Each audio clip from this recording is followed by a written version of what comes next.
computer so I can try and keep an eye on it.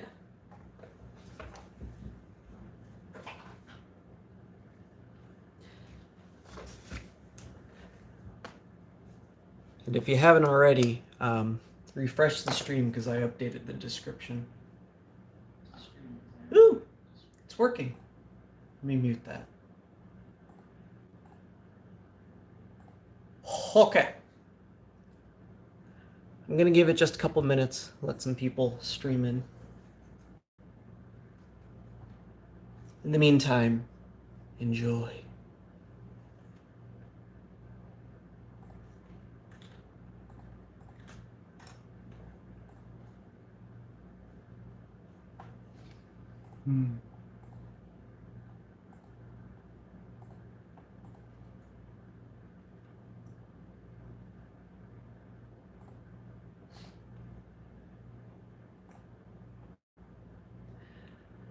Oh, did I do something dumb? I did do something dumb. Hello. Let me review something real quick.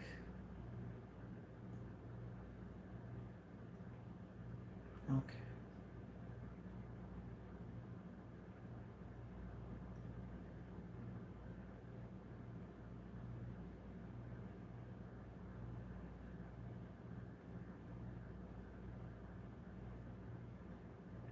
Okay, I think we're just about ready. It occurred to me that I should probably review the build guide, make sure there weren't any gotchas that I needed to be aware of. But I think we're good to go.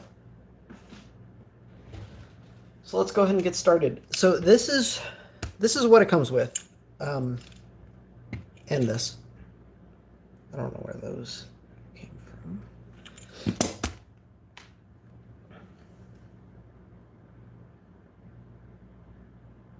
What?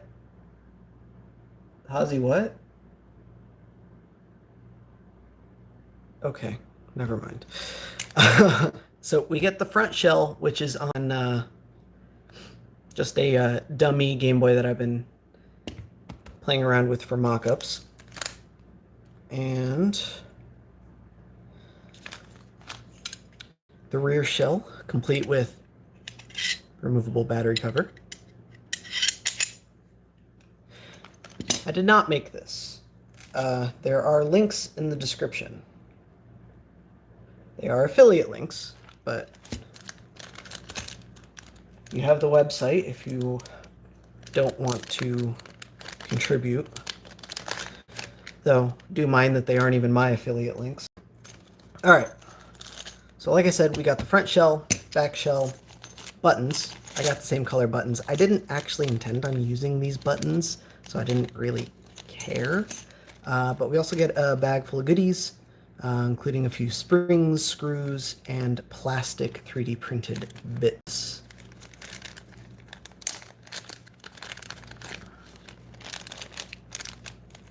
So these 3D printed bits are important for both securing the screen and the batteries. And then, of course,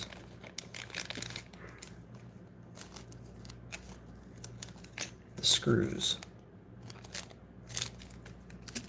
So for those that haven't seen this shell, there's something particularly interesting about it, and I don't want to spoil the surprise yet, so let me just pop this off here.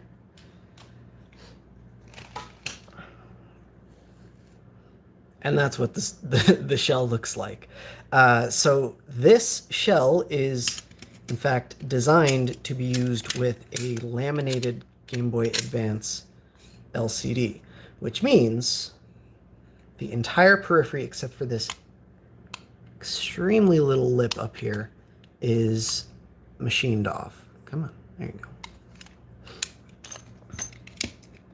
But there are options. If you take a look at their site that I have linked in the description, again, there are some 3D printable brackets and such. You can jam this in here, and it basically converts the shell to a regular shell such that you can install like a funny playing kit or something, and then you have something to secure the lens to. My print didn't come out the best, but that depends entirely on your printer. I think it would be nice if the shell included these, but I'm not complaining that it doesn't. Well, no. Actually, I'm going to complain for a minute. It's still really unclear to me exactly who makes these. I'm pretty sure it's My Retro Game Case or MRGC, and that's who I have linked in the description, but that's not where I got this shell from. I got this shell from an AliExpress seller a few weeks before they came out on MRGC. Of course, this just arrived in the mail yesterday, so I really haven't had it that long. You know how it is, buying things from AliExpress sometimes take a while. But this did not come with the lens that this shell is designed to be used with. If you order it on MRGC, it does have the lens. So I'm thinking, my thought process is, if it's not coming with the lens, it ought to at least come with one of these. But that's nitpicking. Anyway. Oh. I don't have this fully assembled, so the battery cover keeps coming off. But this is, like, I'm just blown away at this thing. It's, like, I'm just impressed with so many different facets of the machining and just the quality of this thing alone. The tolerances on this thing are super tight in a good way. But check this out. If we jam a GBA in here,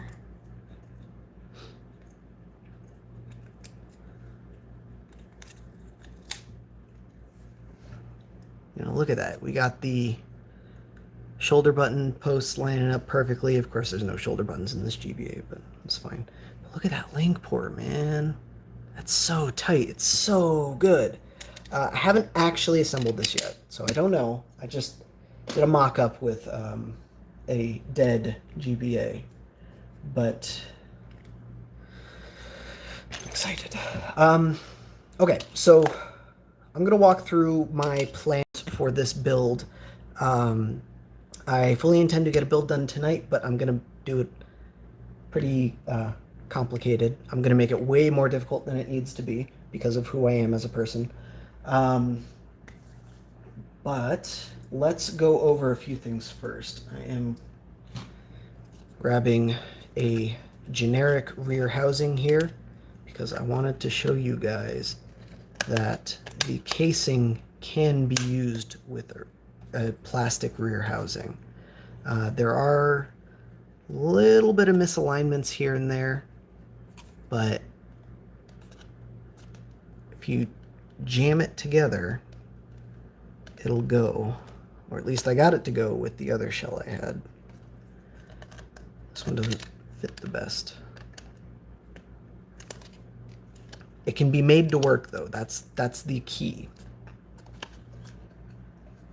It's pretty tight on there. All right, but one other neat thing. Let me grab my buttons. Oh my God, there's so many buttons.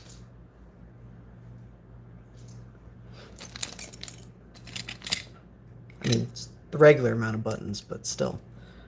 Look at this. We can jam the metal side panels in there. I knew that was backwards. I was just testing you guys. No one caught it. Y'all fail.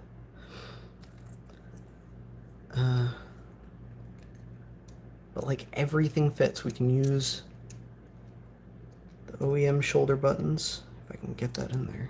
There we go.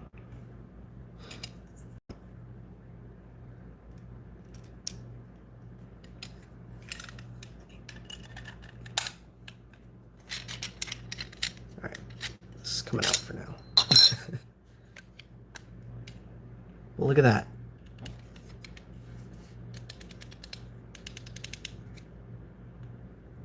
Look at how tight those edges are, man. It is so good. Like, I wanted to use these metal buttons, but when I saw how good the plastic buttons fit, I couldn't help I got them, man. I got these orange ones set aside that I actually just ripped apart a build to grab. I'm going to leave these in here for now. It's going to be a while before I get that far. But yeah, it's so good. Anyway, I guess let's go ahead and get on with the build. I will start with this stuff. Like, they even have plastic inserts. You can jam in there. Actually, before I jam that one in there, I need to fix something. That one would go in though.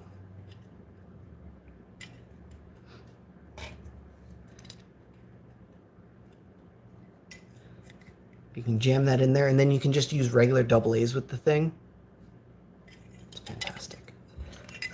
But that's not to say this thing is flawless. There are a few little issues, including, I'm not going to be able to get at that with this. There is a little sliver of metal down here that is going to break off and is in the way of the 3D printed insert. So I'm going to cut it off. I don't know that all will have this, but mine did, and it needs to go. The machining on the inside is pretty sloppy, but that's honestly par for the course. Like, it takes extra steps to get all the machining nice and smooth, and why pay for those steps on the inside where no one's going to see it except at assembly? But there are, like, this thing has a ridiculously smooth finish all around with no visible machining marks except right by the headphone jack. Right there on both sides. We've got some marks, and this is nitpicking. Yes. Got some marks inside the, move that light, inside the accessory port holes. But really, I don't care. I'm just pointing it out because I know some of you guys do. But the biggest problem that I do actually care about, and hopefully this is just mine, is this giant scratch in the finish right here along the side. The anodization is removed from that scratch. I don't know how it happened, if it was like in packaging or shipping or something, but it is what it is. Oh, don't, they're not paying me to do this, by the way, but if you order through MRGC and you create an account first, you get a coupon for 10% off. Just saying. I don't know. I'm just a fan, assuming this goes together as well as I think it will. Anyway, I'm gonna go ahead and drop these in here so that, and look at that, man. They're even keyed so you know which side to put them in. It's so good. That goes in there. And these are 3D printed, by the way. They are resin printed, so they might be a little bit delicate. But it's just a battery bay, you know? We shouldn't be too rough with it. Should be fine. Oh, speak of the devil.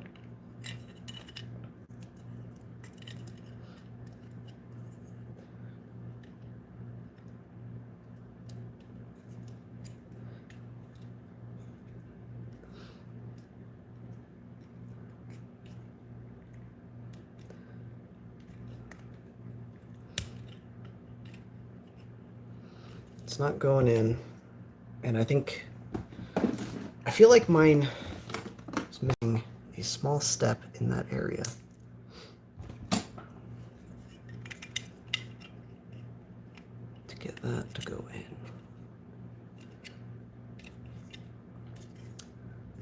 And it's not fitting properly, and I don't know why.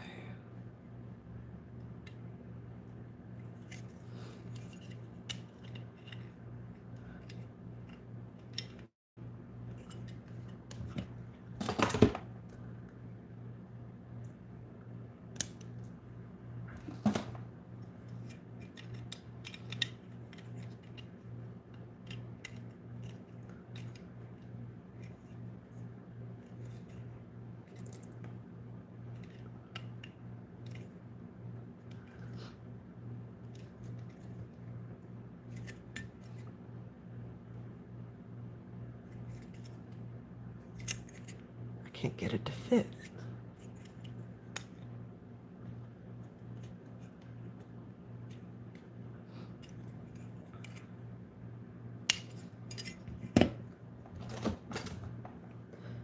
It's like the shell and the print weren't designed with the same radii on all the corners.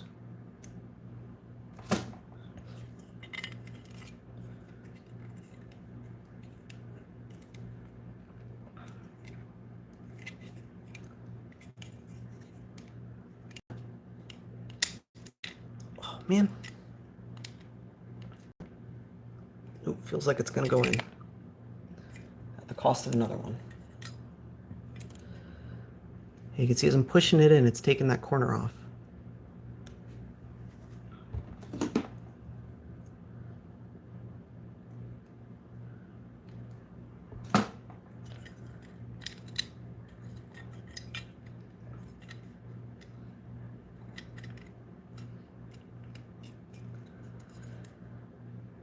I can't believe I'm struggling this much with one of the first steps.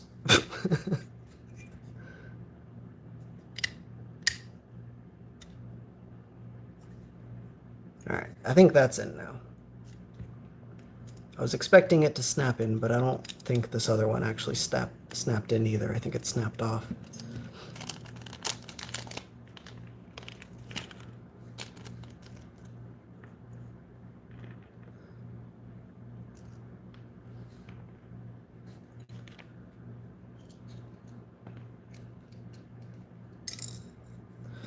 Non-magnetic screws. Nice.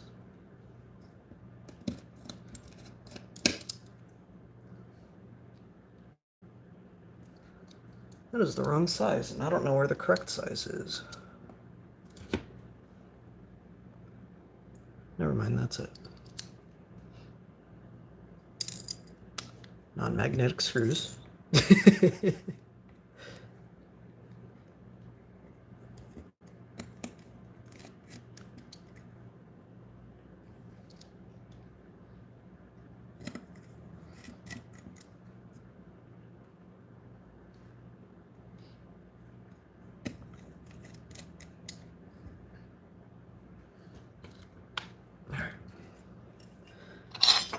Battery cover should be so much smoother now.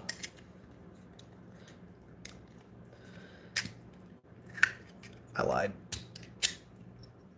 It's even worse.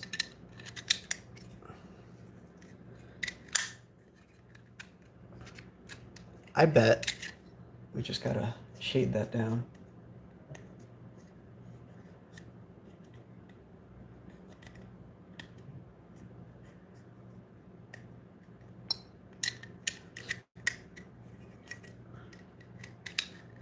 Ah, ain't bad.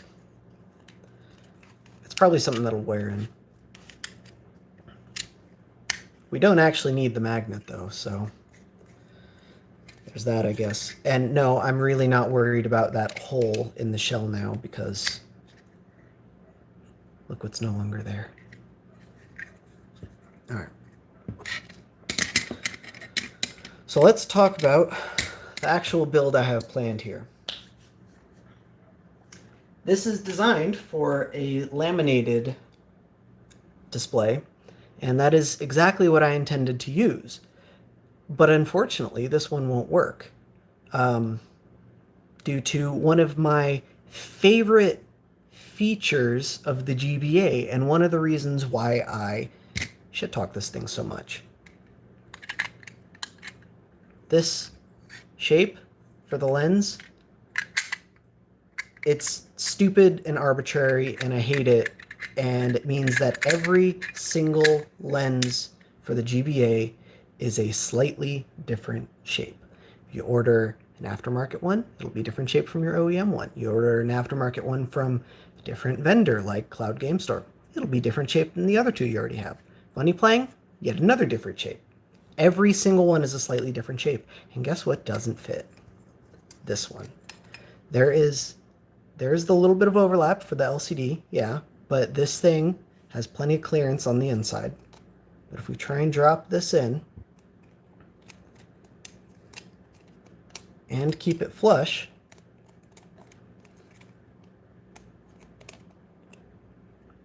just doesn't clear. On this side it sticks up.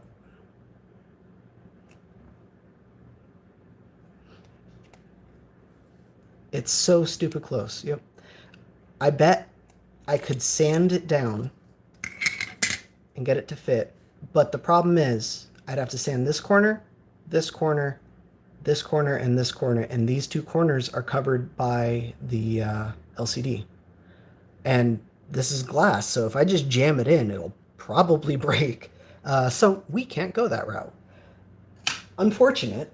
And I didn't know this until when I was planning out the build, so we're going to mix things up. OEM lenses do fit perfectly fine. Let me rip this off here. Boom. It's an OEM lens. Jam it in, and it's a perfect fit. So my hope here is that one of these lenses will fit. Because I really don't want to use this scratch to ship plastic one. Oh, and I just dropped it and got... Of course, the butter side landed down. And so now there's carpet fibers stuck in it. All right.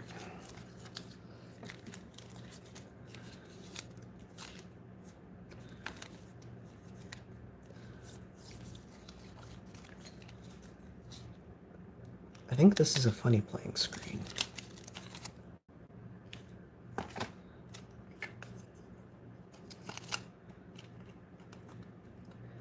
And that does fit. Yeah, again, this is a problem that could be avoided by ordering the lens that you're supposed to get with this thing. But like I explained earlier, I ordered this from what I believe is a reseller, and they didn't have the lenses, and I didn't know about the lenses until it was too late. I can order a lens, but I have no idea how long it'll take. So this does fit. I will use that if nothing else fits, but we're gonna go hard. So I'm hoping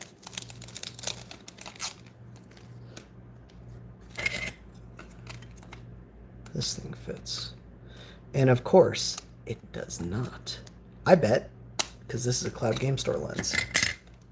I have one of these. Actually, let's narrow that out. Let's narrow that down, because I know this one's a Cloud Game Store lens as well.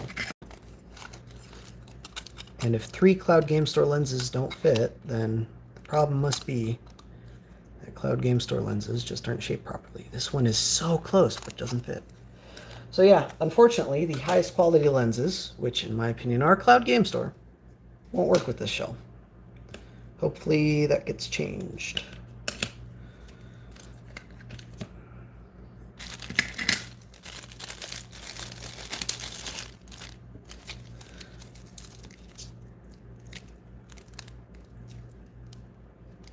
Is that plastic? That is plastic. That's also plastic. This one. Let's try this one.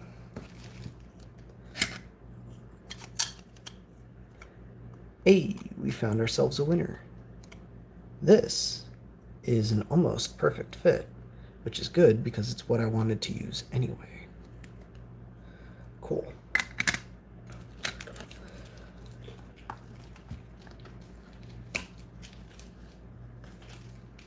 Stop telling me to boof everything. God damn. Y'all are some dirty motherfuckers. Alright.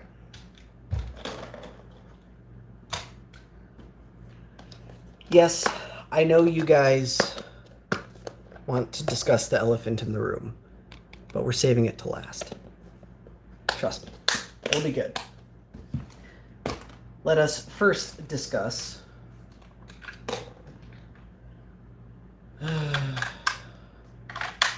what screen I'm actually using.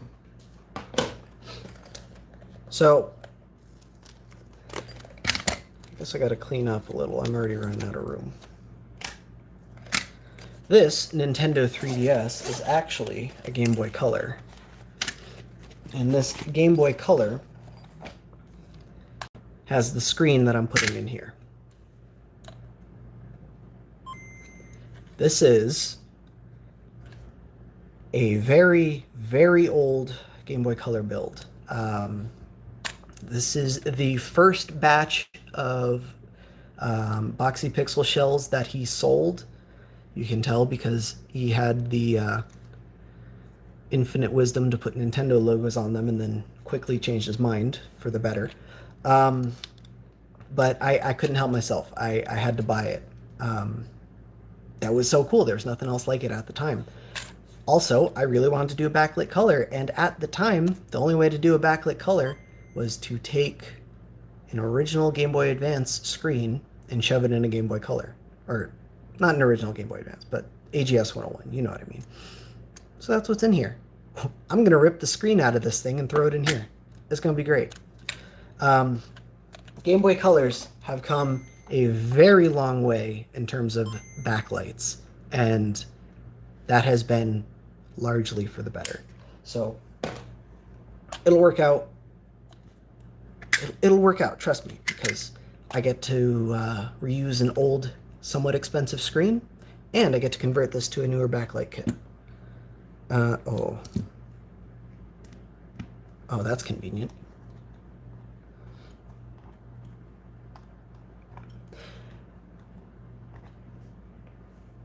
And yeah, man, I was obsessed with this thing back when I first built it. It was so cool. I even had it Cerakote, and good lord, was that expensive. But yeah, this is one of the first backlight builds, or backlight kits for Game Boy Color. I have that other Taobao kit somewhere, but I didn't think it was necessary to bring out for the stream, so I didn't.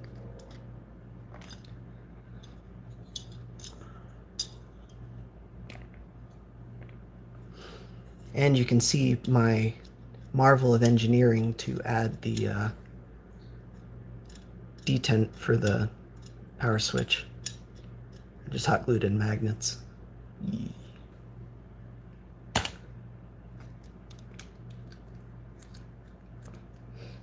Oh, I was afraid of that happening.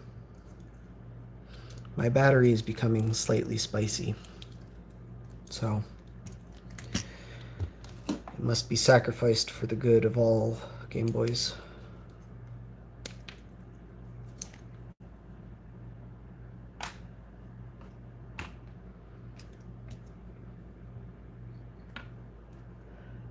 No, I'm not doing this video because I hate Retro CNC now. You know I love you, bud.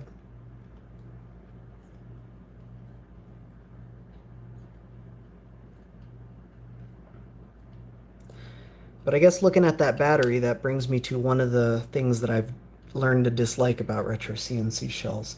I don't really like that internal battery. It's hard to keep an eye on lithiums when that happens. Oh. Alright, so we got a mess in here because of how this backlight works. But I think I'll be able to pull that out. We'll have quite a bit of cleanup to do, but I will set that aside for later.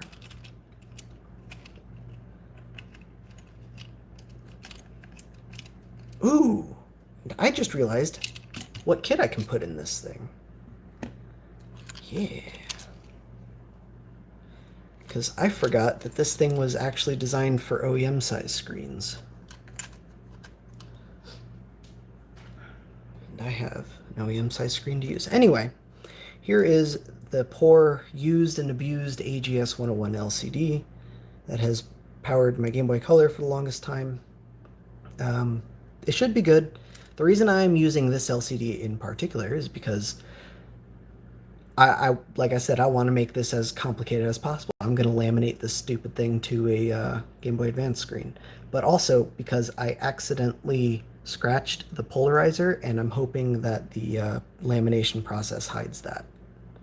because it's all I've been able to look at whenever I play that Game Boy Color, which, quite frankly, isn't really that much. But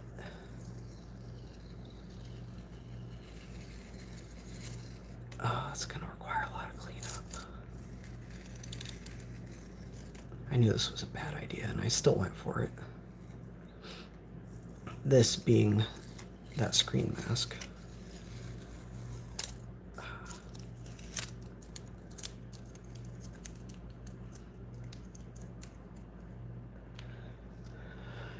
Well, at the time, there was no other use for these Jesus screens. This was also back when they were much cheaper. Oh, that's not going to work. All right, Goo time.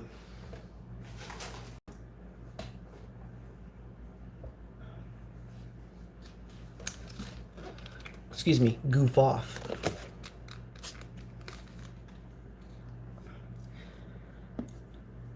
Oh, that was way too much.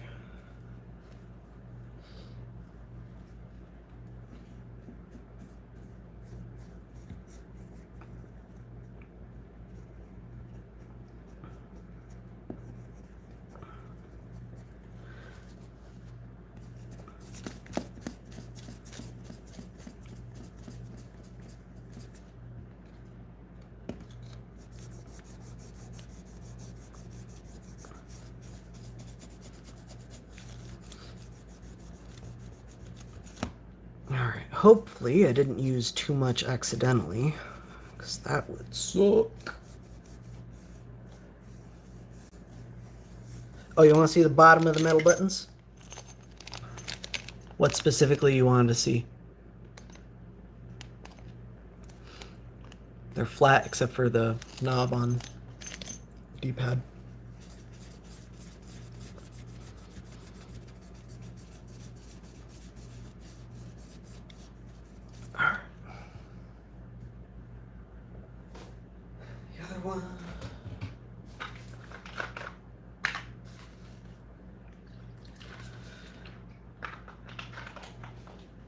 You shouldn't use IPA on screens, but I'm going to use a little bit to clean off that residue from that other cleaner. You always apply the cleaner to the cloth, never to the screen. We'll have to clean that again momentarily, but good enough for testing.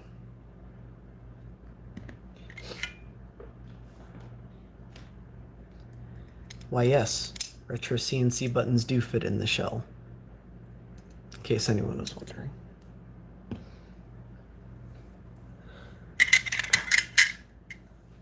Oop. Got too much stuff stacked up. It's time to source the Game Boy Advance, because I need to test that this screen works before I go through the effort of laminating it.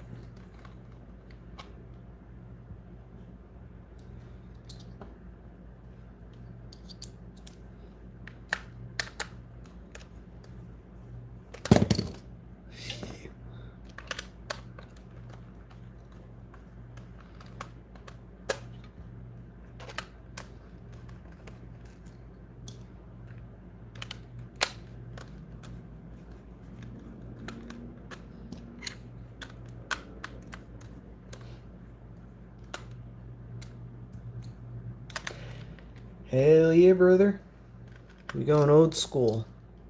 The newest possible case mod with the oldest possible backlight kit.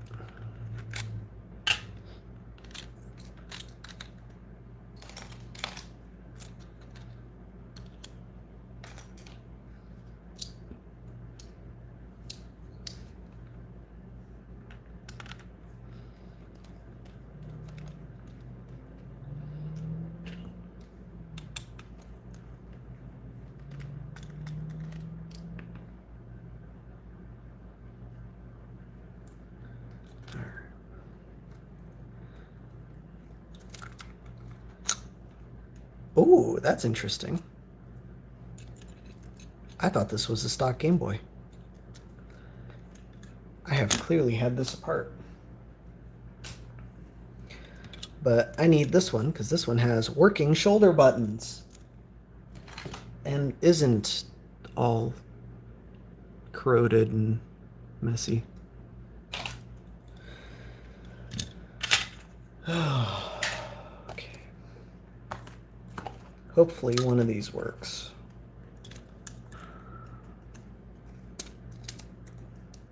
I feel like the one with the wire is more likely to work.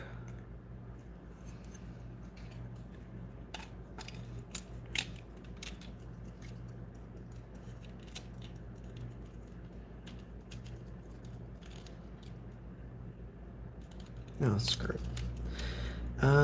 Batteries.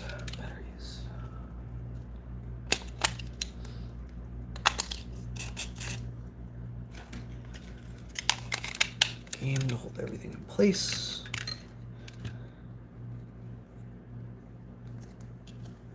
I have totally forgotten. Does that go pins down?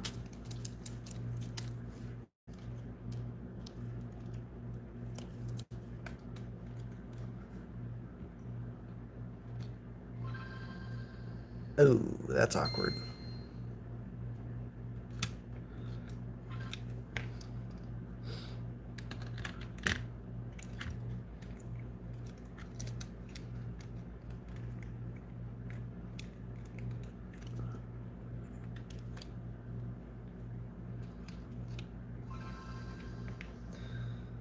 Oh dear.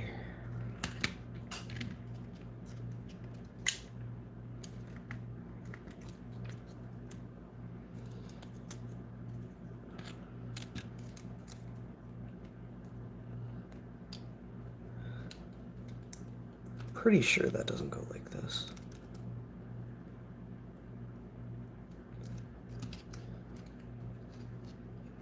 Yeah, no, I had it right.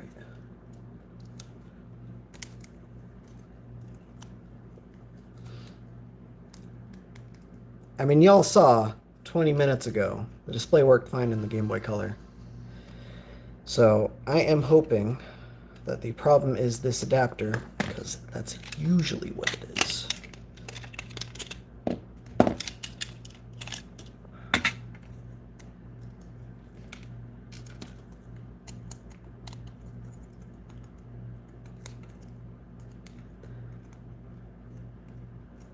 And I don't remember any of these ever working. I always had to buy those Lee Chan ones. Those always seem to work better. Hey, that is so much better. It is impressively dark.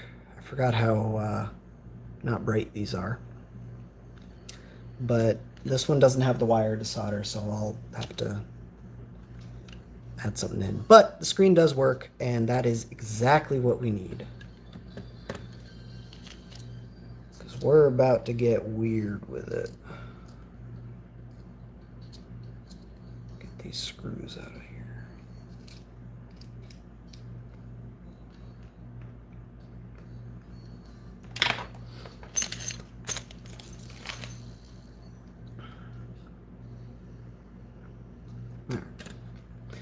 I'm gonna disconnect this because I gotta mask it off. I said we were laminating it. Good lord, laminating. But to do that, I want to go ahead and mask this off just in case. I don't think it's strictly necessary. Oh wait, shoot! Before I do that, I gotta do one more thing. What did I do with that screen? You tell me. And by screen, I mean lens. Actually, I don't think lens matters. I want to make sure this actually fits in here. I tested it with this screen. I didn't even bother taking that lens off. And everything seemed to fit, so I think we'll probably be good.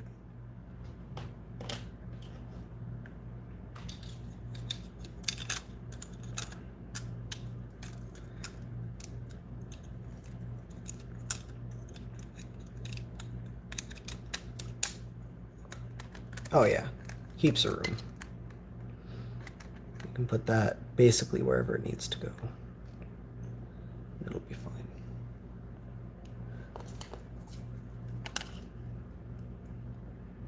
Yeah, we'll be good.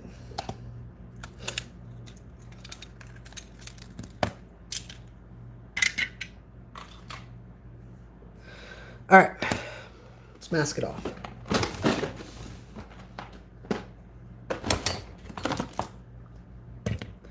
I am going to be using Captain Tape just as soon as I find the end.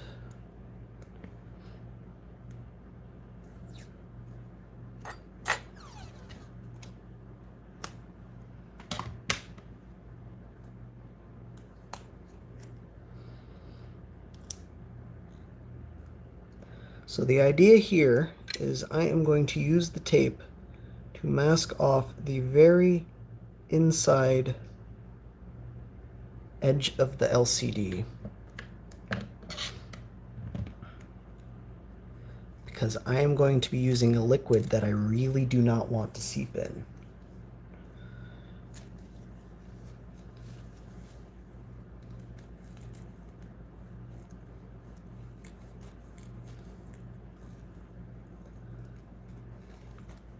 Luckily, this LCD has a pretty hefty frame, so I think that should be no problem.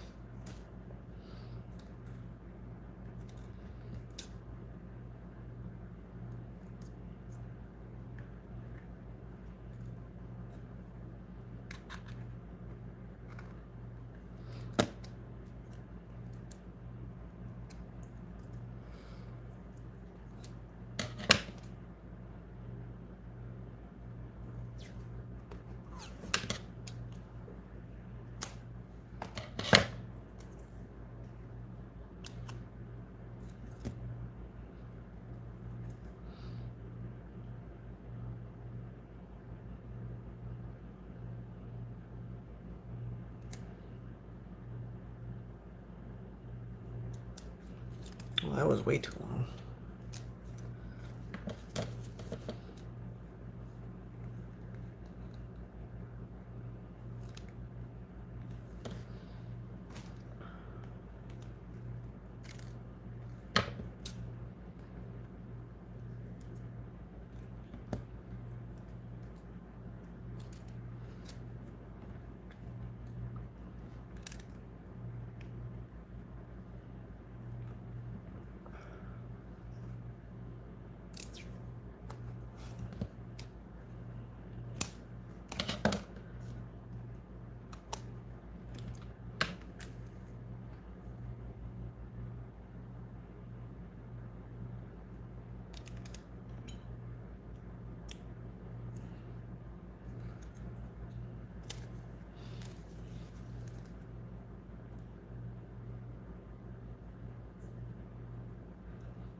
Oops, I forgot to fold that down.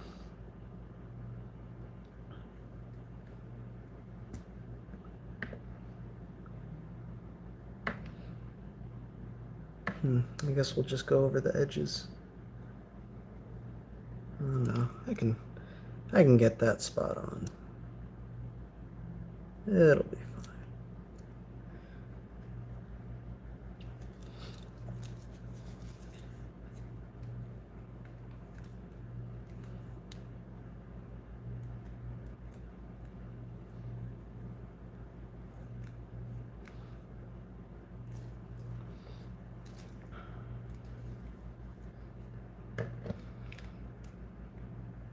And we will just use that corner for egress of the extra material.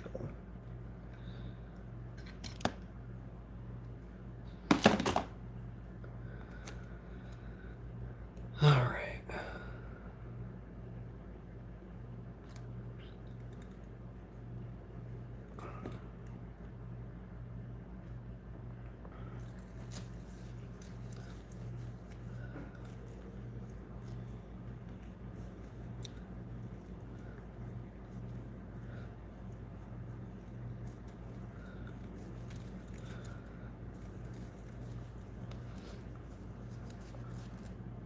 Oh no, I already messed it up. I'm gonna have to redo that piece of tape. Because now it's not sticking at the very end. That's what I was afraid of. Oh well.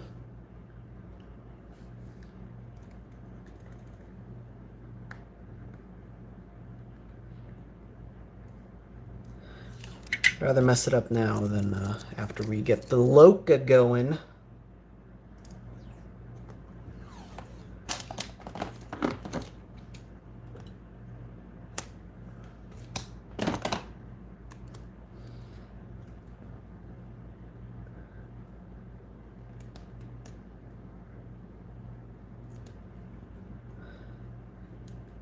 Just go a little bit long on both sides. That'll be fine. It's the worst that could possibly happen.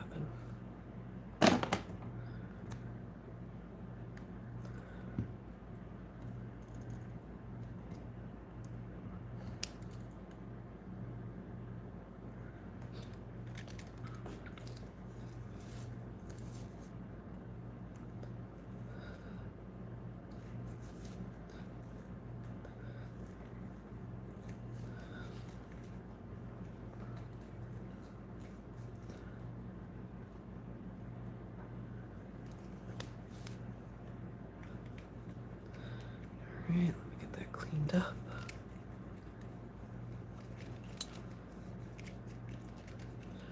The worst part of any mod is cleaning the freaking LCD.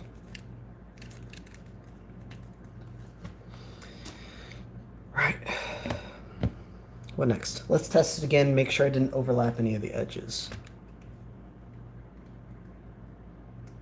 I don't think I did because there's usually some pretty gratuitous edges on here. Yeah, we're good. So now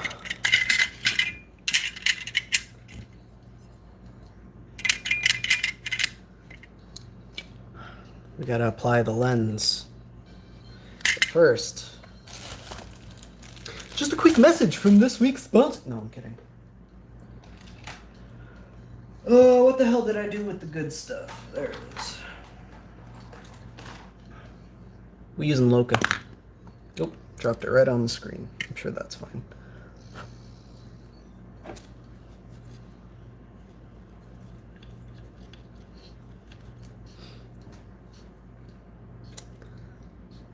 I keep seeing a huge piece of dust. This is not boding well.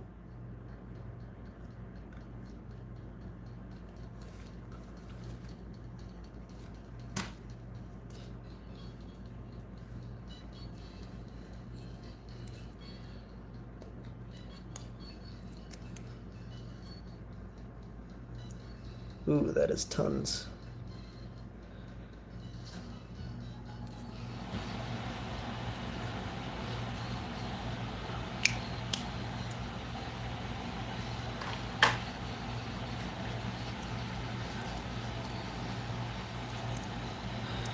There's not a dust piece still there. I told you guys I scratched the screen, and that's what that is.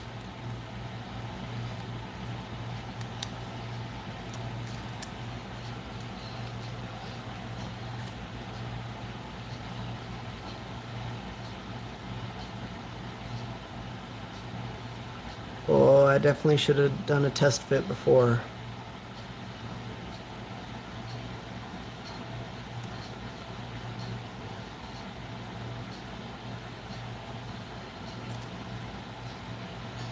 Yep.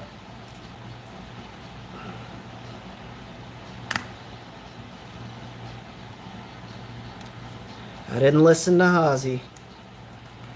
Bite me in the ass again. Usually does.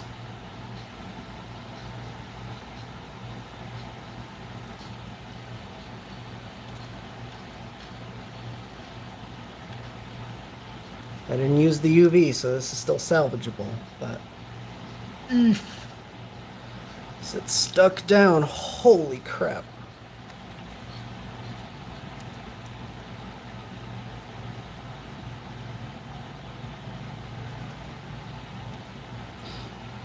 Oh, there we go. Got my thumb in this side.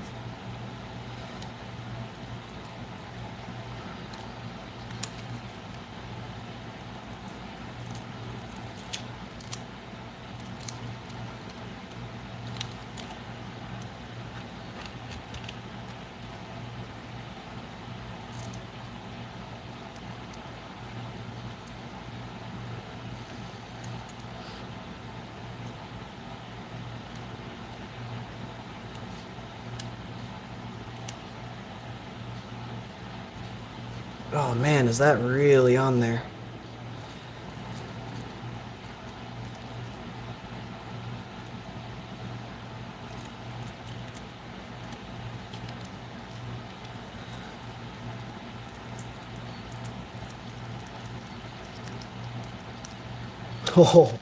Oh, that is the worst case scenario.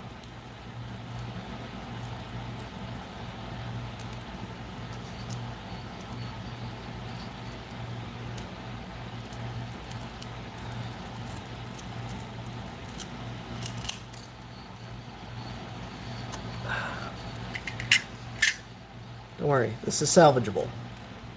We can fix this.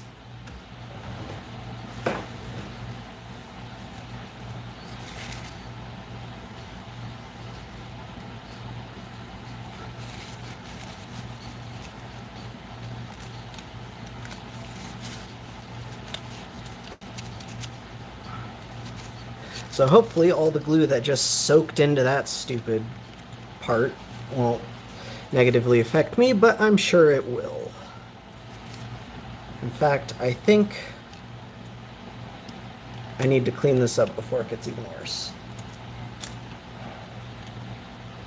Hazi, I hope this hurts you.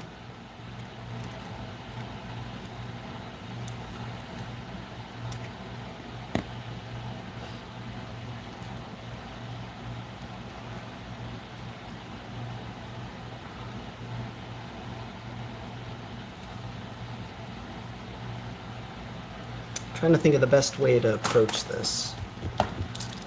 And I think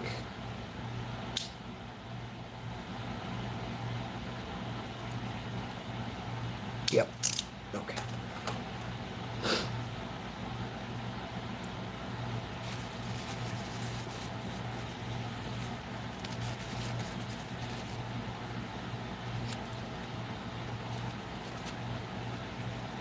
Look, you can't even tell. It's fine.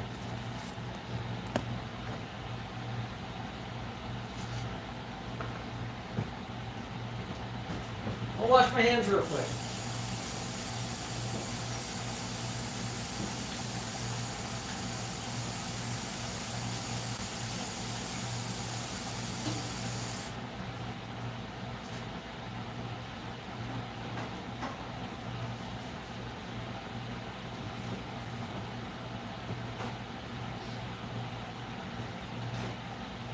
Multitasking.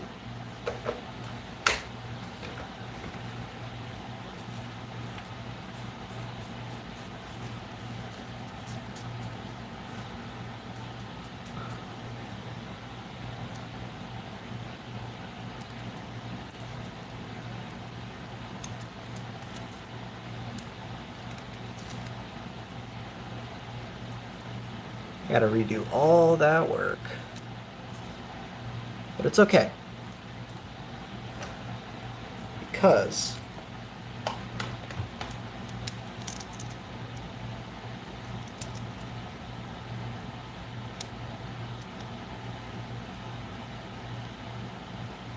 just pop the front of the frame off.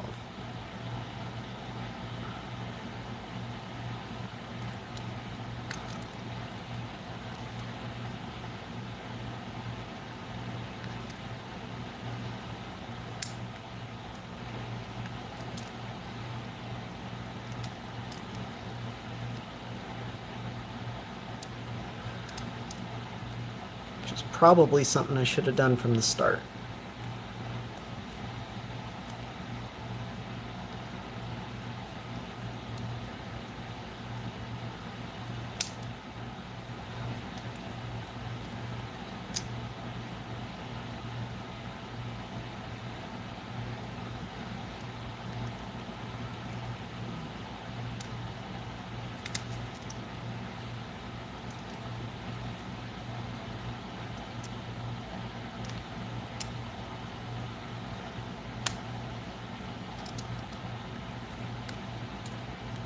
See, that's what we got to clean up.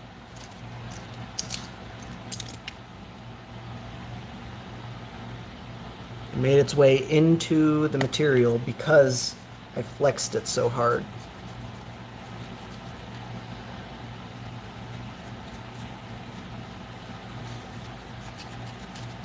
Hazi, I hope you're happy. This is your fault.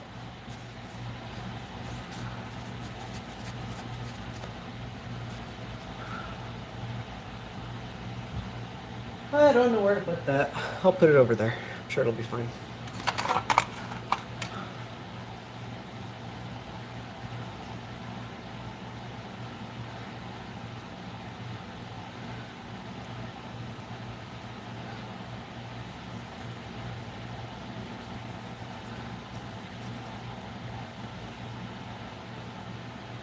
All right.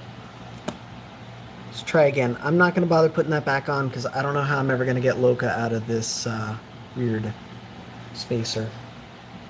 So, screw it. We don't need it.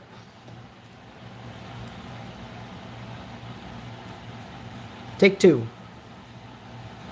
But this time, masking is even more important.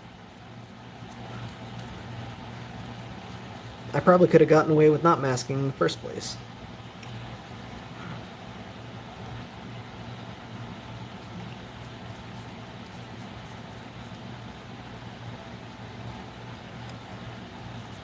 Look at that.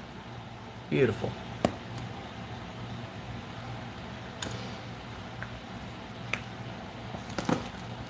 All right. Round two.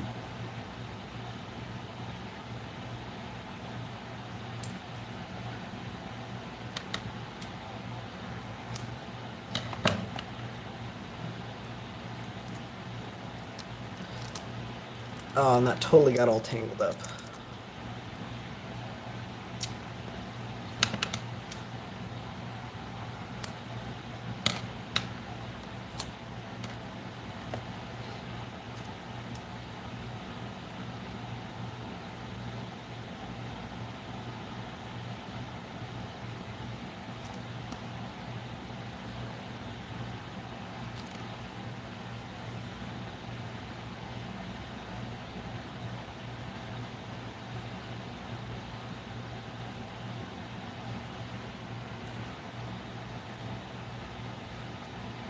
Gonna wrap those around. Screw it. I'm sure it'll be fine. It's the worst that could possibly happen.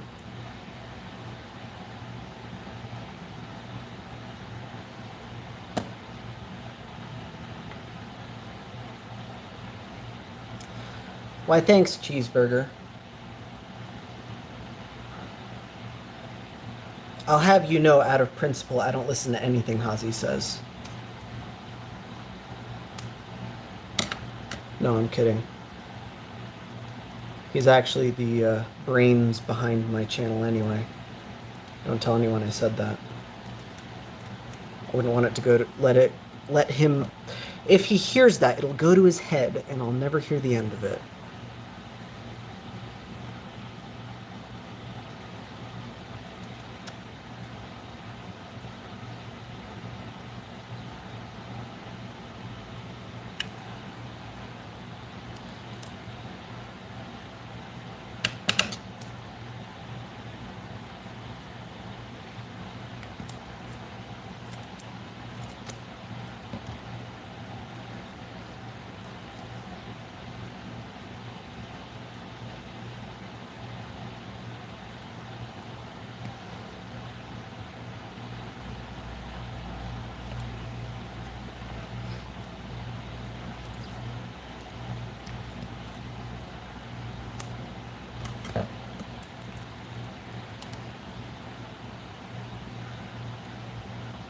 Nope, I already messed it up.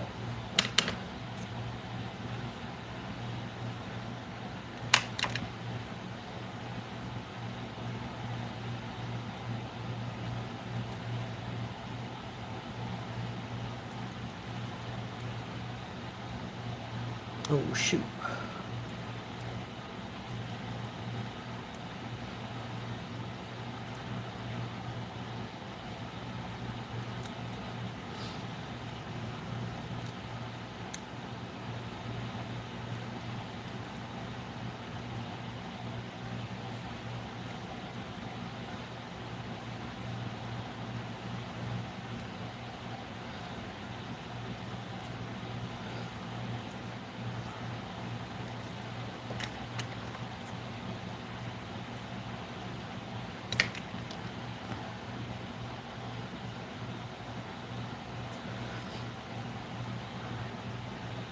believe it or not, this is not the first screen I've laminated.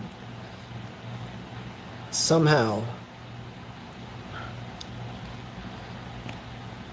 it's not... You wouldn't be able to tell.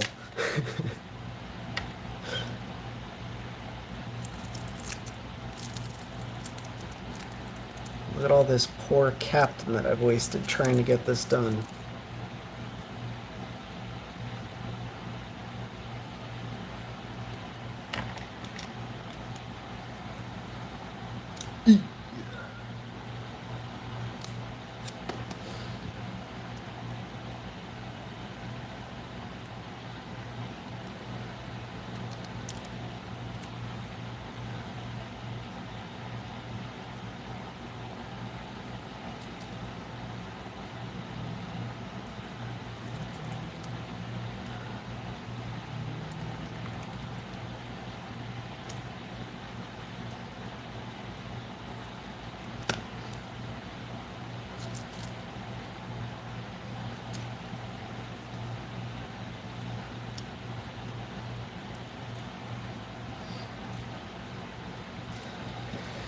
This is the first screen I've laminated with such a freaking huge metal frame on it.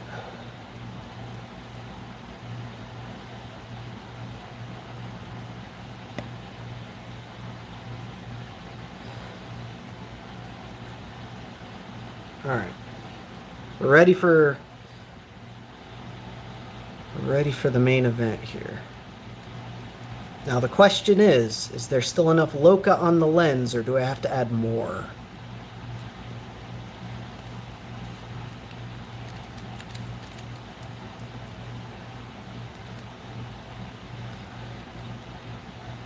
I'm gonna add more.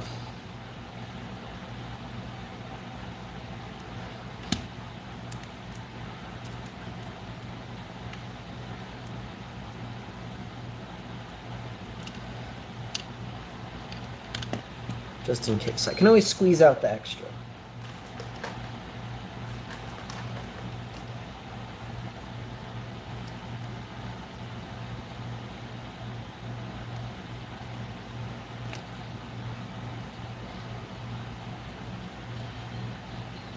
Oh dear. I wasn't expecting that to come out. I was unprepared.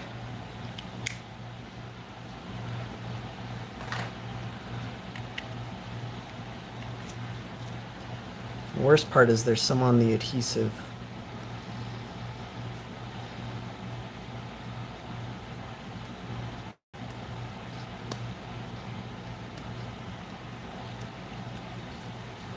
And speaking of things being on the adhesive. Alright, here goes nothing. Nope.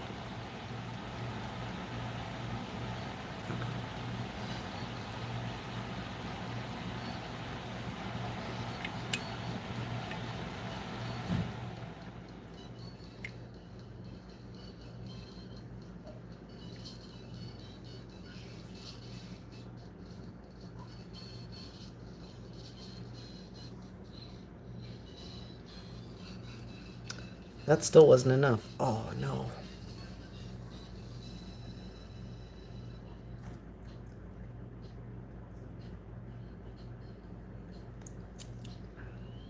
We're good though, it's fine.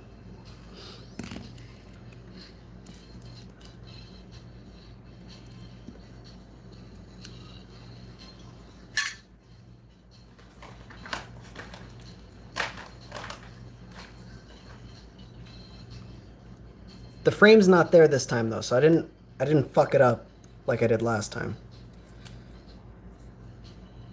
Just put a little dot. Oop, that's more than a little dot. It's way more than a little dot. Please stop.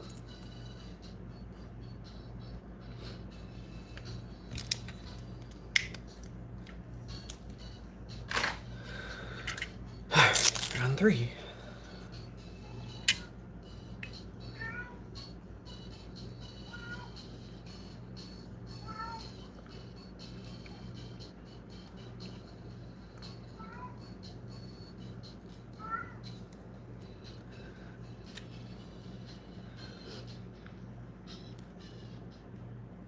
favorite part, squeezing the bubbles out. So we can just push them towards the edges.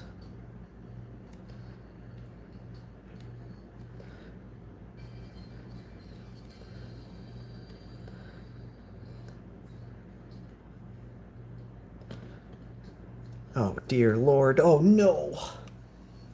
I am all messy.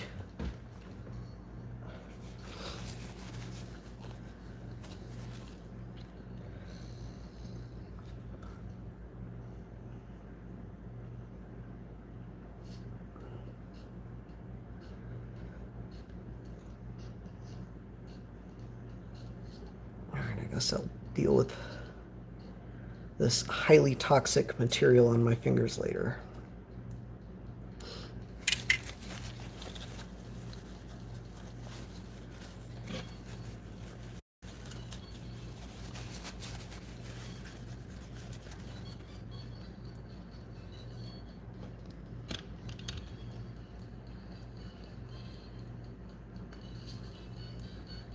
Huh? I mean, there's still a couple bubbles, but...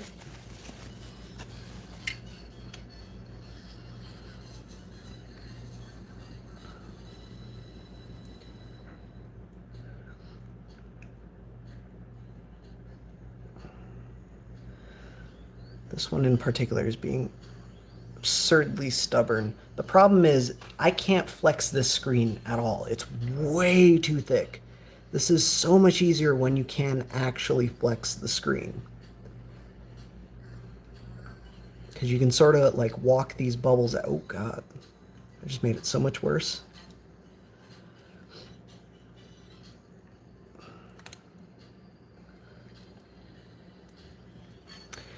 I'm starting to think this might not happen.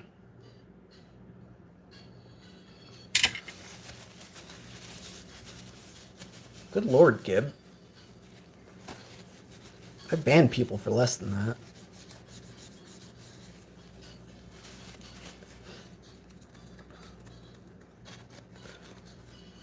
You think the front's bad.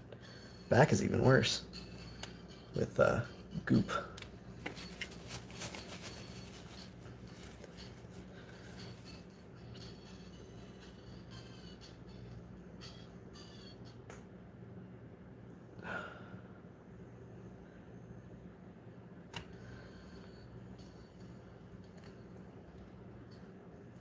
Annoying part is I keep moving the lens slightly too far, and then I make it worse on one side while I make it better on the other.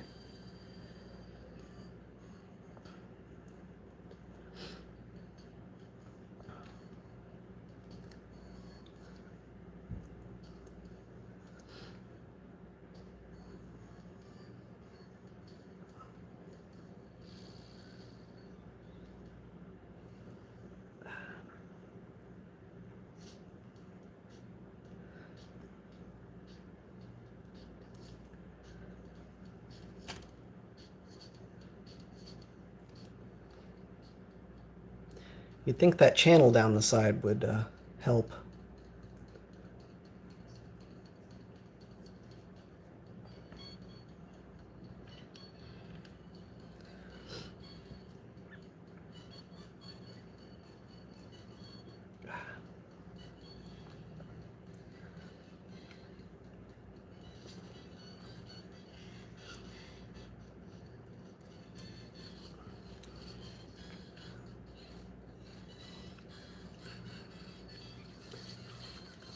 I can't stand listening to Wario Land mock me.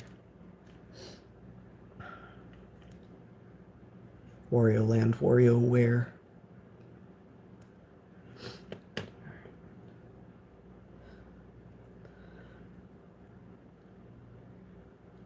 What's killing me is that I'm pushing out more and more glue, but these bubbles are just so freaking stubborn. I think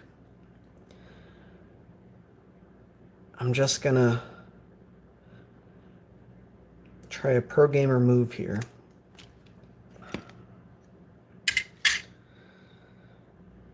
Wash my hands before this gets even worse.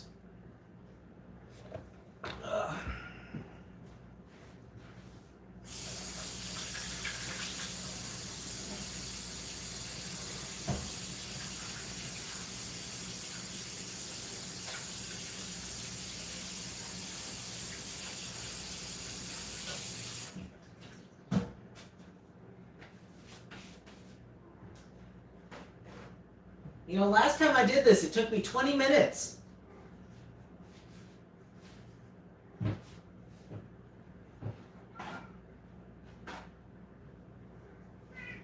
Would you believe it? Of course, last time I wasn't live streaming.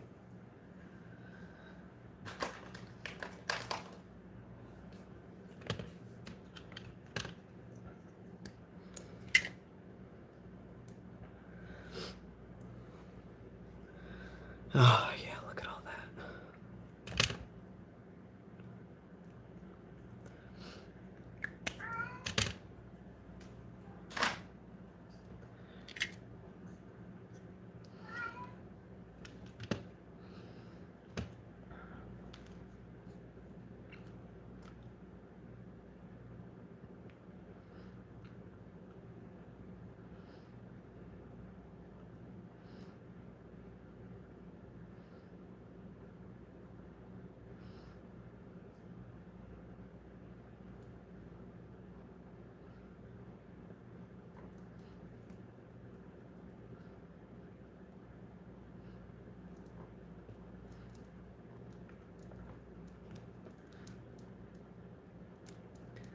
I can handle these two bubbles.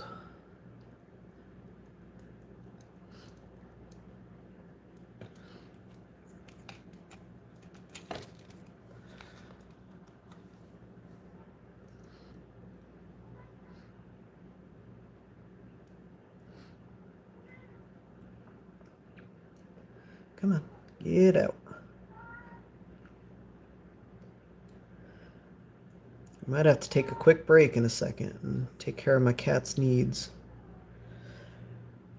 He sounds like he needs something, and it's very important.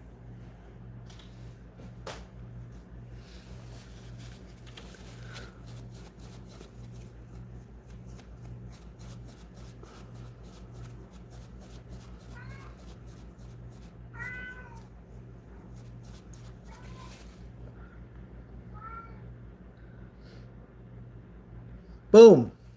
There we go. Hey, like them apples.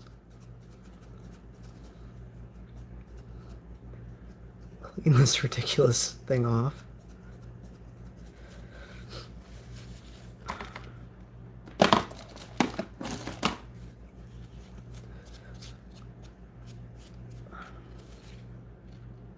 Alright, now I've got to get the lens lined up with the LCD because it cannot move. As in, once the adhesive is set, uh-oh, it's stuck to my desk.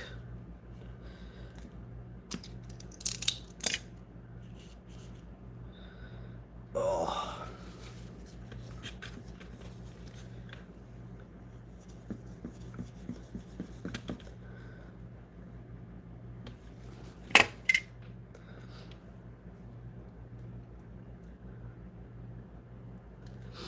All right, I think I'm just gonna send it. Screw it. Let me get a towel for the bottom.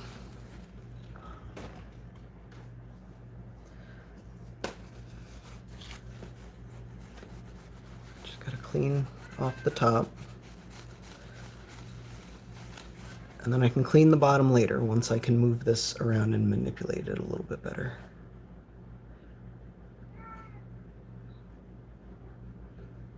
But there we go.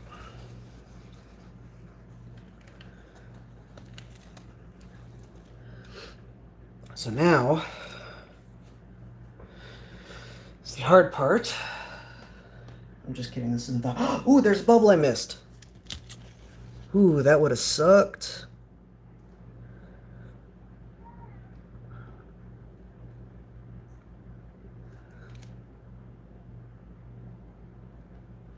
All right, the bubble's not working its way out at all.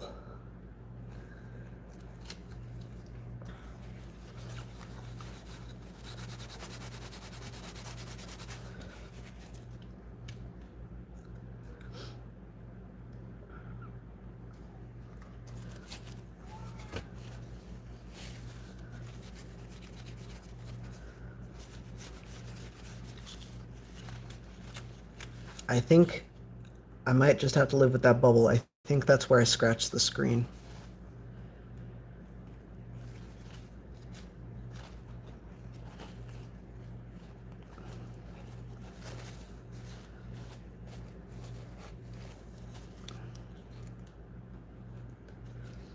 With that bubble I can work out.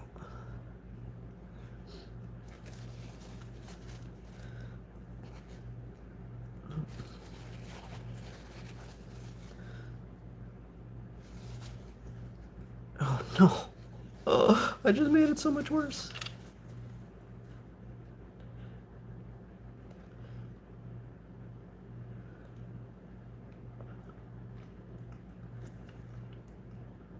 Okay. Okay. Okay.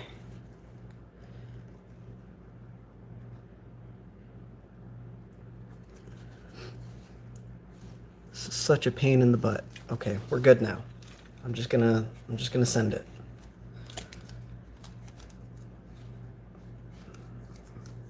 Gonna set that down. All right. So to do this, I'm gonna use a big tool that doesn't even fit in the freaking frame. I'm gonna use a nail salon thingy. Nail curing prig.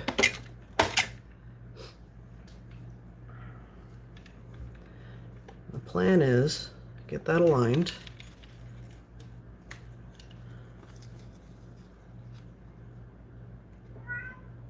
And then just drop it in.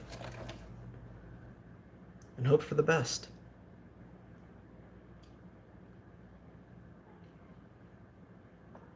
I have no idea how long this stuff takes to cure.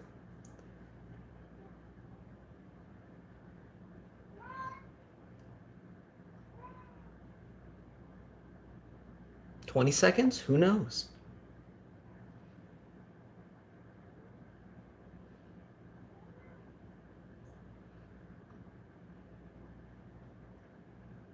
"30 seconds? Legend says it might take up to 60 seconds. I don't know. I didn't read the tube. The tube doesn't say anything about using a fingernail polish curing station.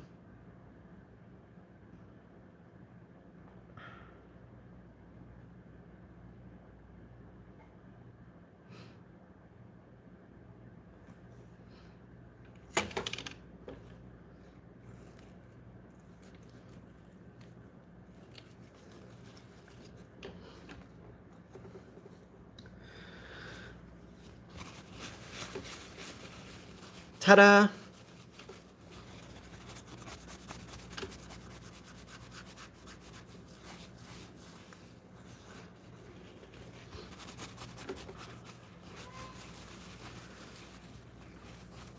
All right, I don't think it's done, but it is cured enough that I can clean off all the excess.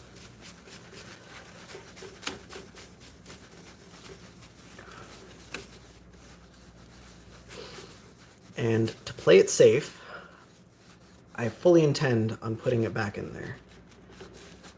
Just like I said, I'm trying to clean off the excess. I'm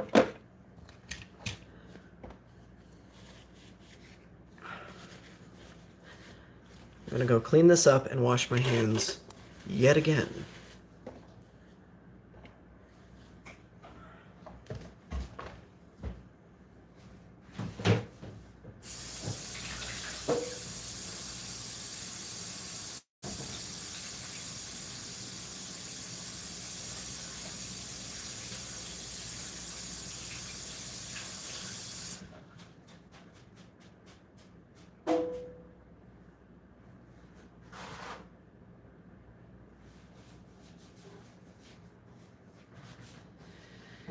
All right, reset the timer, take a quick break. I gotta pee.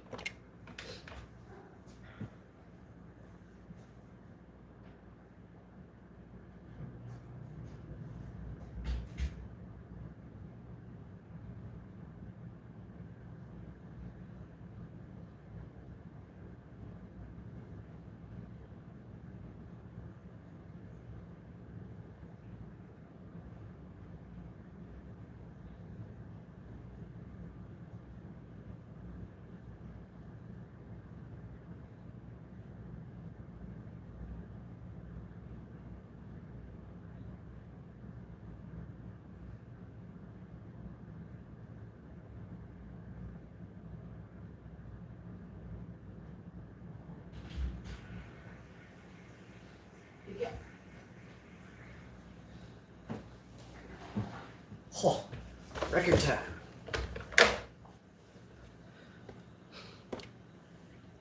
I genuinely have no idea how long this stuff is supposed to be cured for, so I'd rather go overkill and not have to find out the hard way that I didn't cure it long enough. For those that are wondering, I'm specifically using this X Factor Sticky Icky 1000. I don't know how well this stuff works. I have used it once before, but I've only tested it somewhat temporarily. It does seem to work better than my ancient pack of Osaka 6 and potentially just as old generic Loka that I bought online. I don't know what the date on this thing is, but these are supposed to be dated. This is not dated. Oh, expiration 2017 5/30.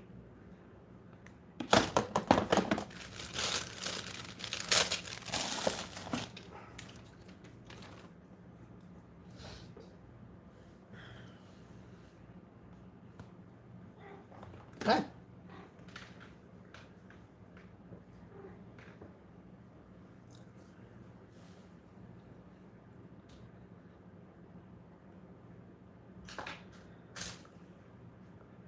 All right, at the end of this timer, I'll let it run out and then we're done. I'll probably stick it in there some more later, but... Oh, you know what? Let me actually... I'm going to flip it over and we'll do the back just for a little bit too, just in case.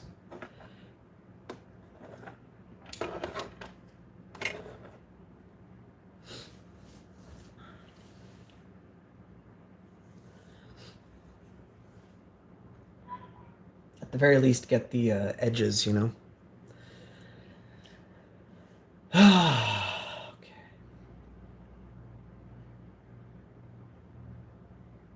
I hope this is the hardest part of this build. Because if not, I'm gonna cry.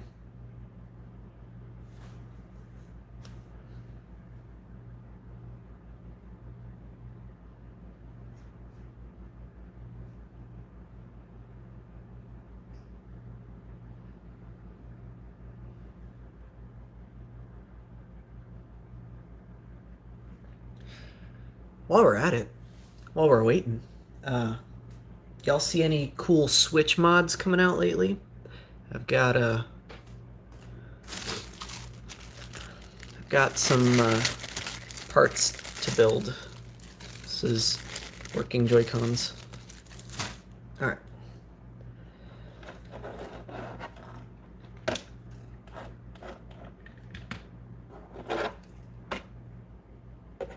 Ooh, that's the wrong way to untwist it.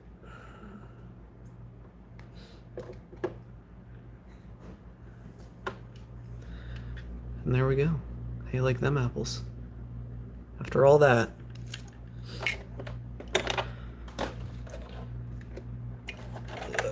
Set that aside. Before I continue, I must get more paper towels.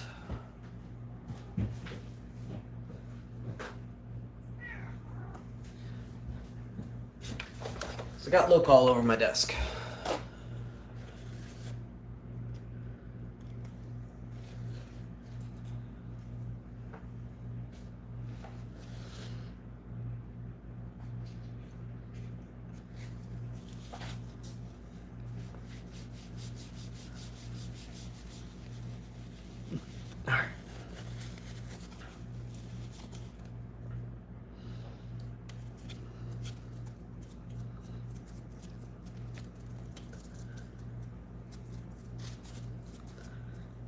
You can see it's nicely bonded because every time I just barely tap the LCD, or the lens, it shows on the LCD.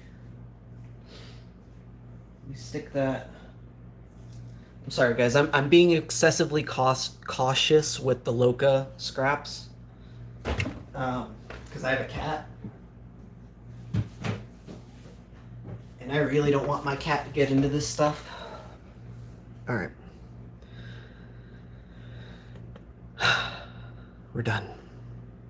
Oh, we're done. Okay. Pull this apart. And if someone could do me a huge favor, I need confirmation that that wire is supposed to get soldered to the inner leg of DA1. I'm pretty sure it is.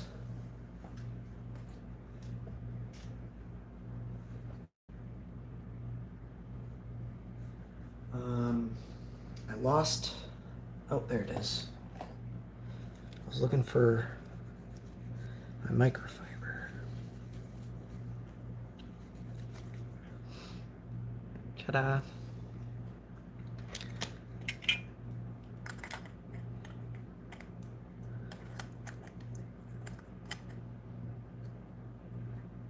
Yeah, it's so good.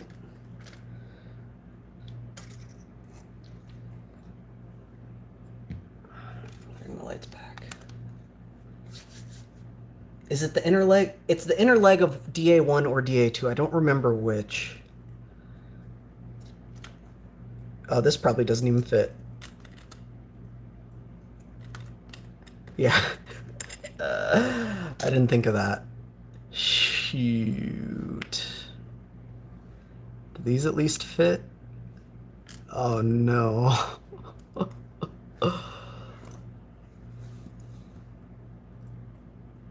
So, good news, bad news.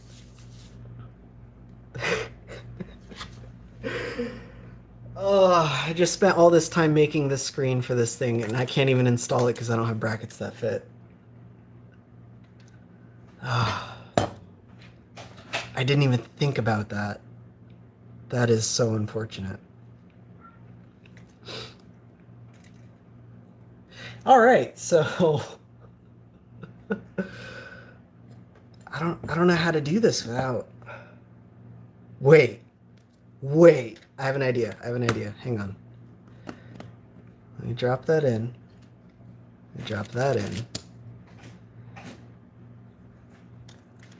Oh no, there's way too much clearance. I was gonna say I could just like tape it to the motherboard.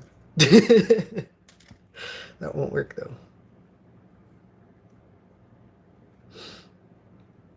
Oh, that is so unfortunate. Well, I'm definitely using this screen,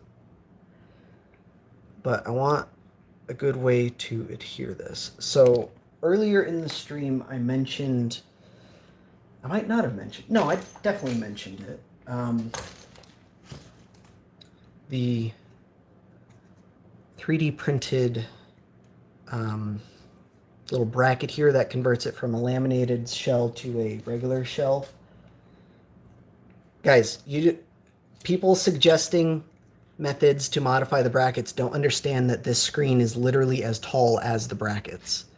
These brackets were designed for IPS screens, not this thing that comes up to the exact same height as them. I'll need basically sheet metal that I can punch a hole in. Or, you know what? I bet I can make a simple 3D printable plate that I can attach to the back of the screen and then just screw in. I think that's what I'll do. For the sake of this build, though, I will complete it with another screen. I am incredibly disappointed not being able to use this, but it is what it is. That's what I get for not testing this build out in advance, I guess. Oh, that is so disappointing. This isn't even the good bracket. Where's the good bracket?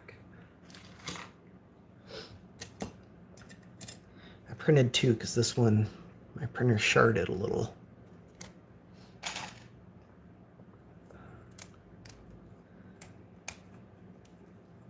Oh man, that is so disappointing. I don't even know how this is supposed to secure. Oh, do we just use the same brackets? Yeah, we do.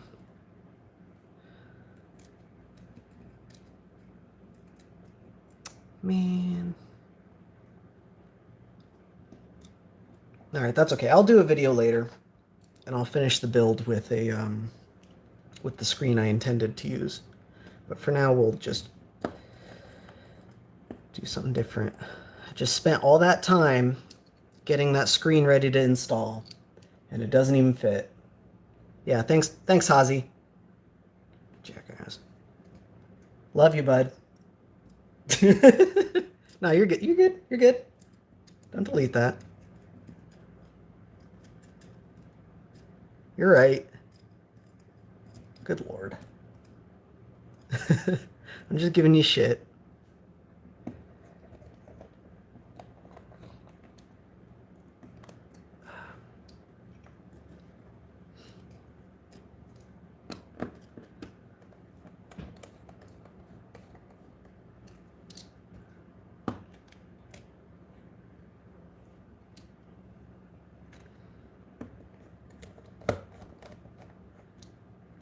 That doesn't feel right at all. Yeah, that's why it doesn't feel right.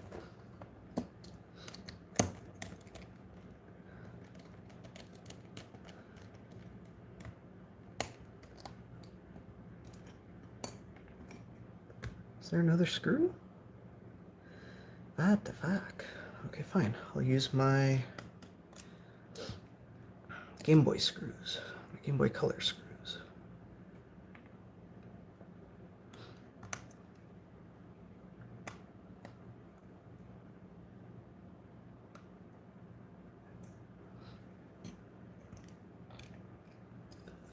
There. Now that's nice and secure.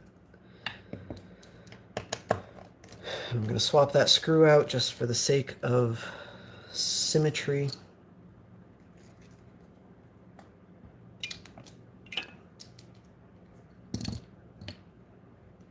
God, you guys don't even know how disappointed I am. I can't even imagine how disappointed you guys are in me for failing. That's okay. The more you know. Now you know how to laminate a screen. Or how not to, at the very least.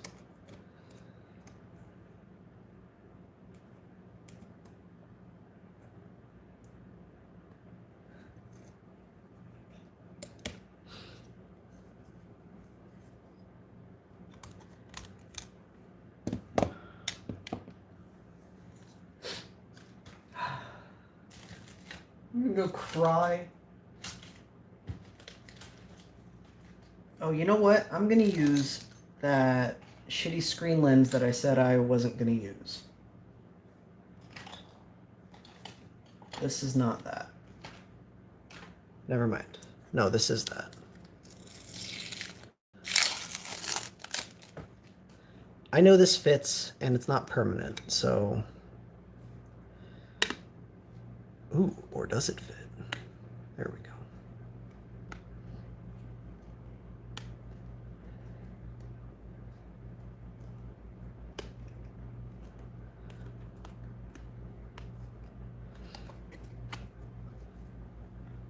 And again, this is not permanent. This is just for the sake of getting this thing assembled so we can compare and contrast it, and so I can share my notes with you guys. The point of this video is not about the kit that I put in this thing.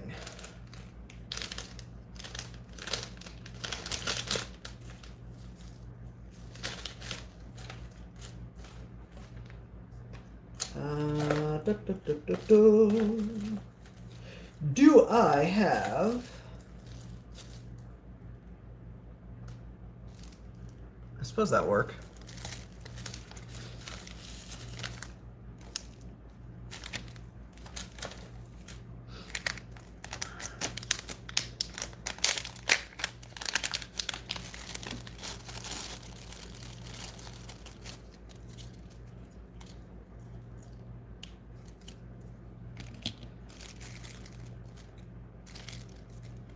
Those pins down.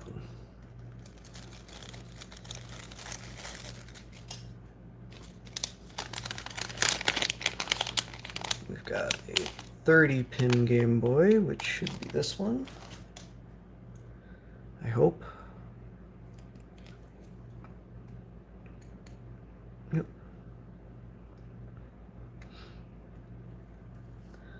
And then that should go right in there. That doesn't fit with these brackets. That's interesting. Oh my god, I'm an idiot. Brackets are in backwards.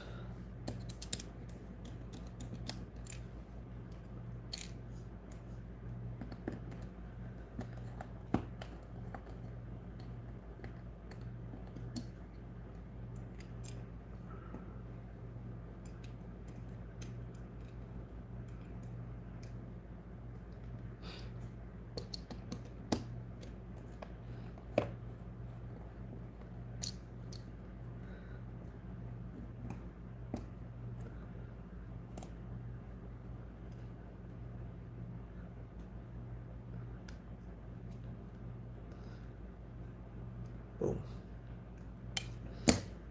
Yeah, but it fits a charm. Fits a treat. Yipper. There we go. All right, so I'm just gonna let this thing dangle in here because minimum effort. No, that's not true. I'll tape it in. I changed my mind. It's probably not lined up though, because I don't have anything to line this up.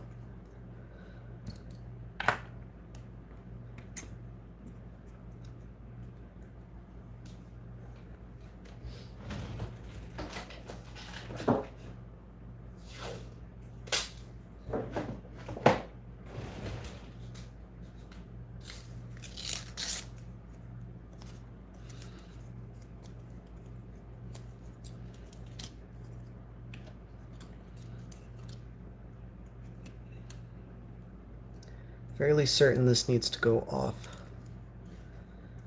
Set. So let us hope that that is good.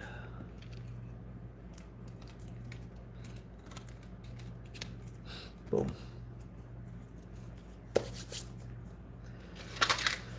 My fingers are slightly sticky, which probably isn't a good thing.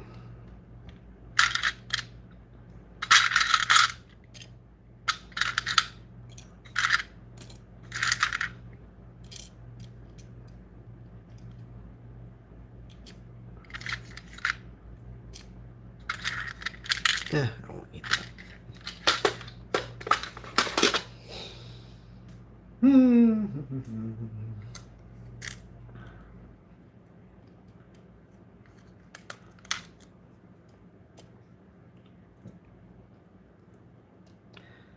I forgot the... Oh, you know what? I should do this with the metal buttons, huh? Fine.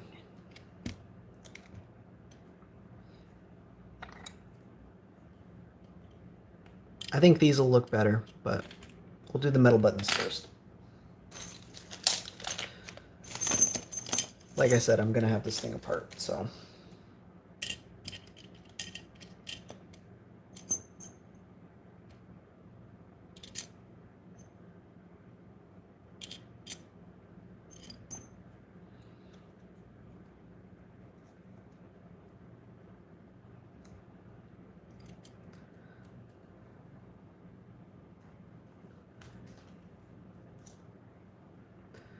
I already tested with Retro CNC. I had that D-pad right here. Those fit no problem.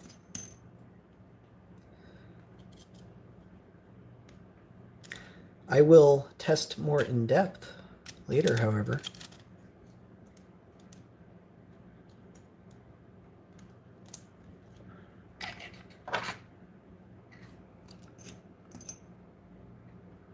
All right, what screws go where? We have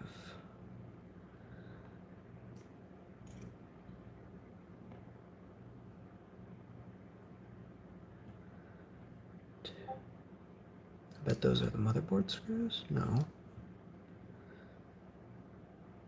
How am I missing screws? 1, 2, 3, 4, 5, 6, 7. Those are for the outside. I used 2 of those black screws for brackets.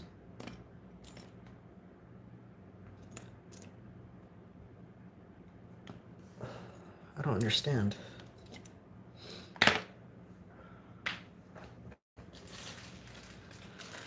I mean, I've got a shitload of screws, so it's no big problem, but...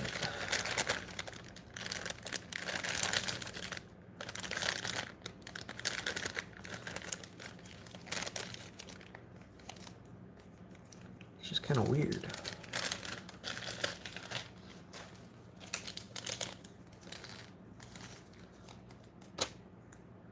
Just two screws shay. I mean, I suppose I didn't actually need them, because I'm an idiot. Again.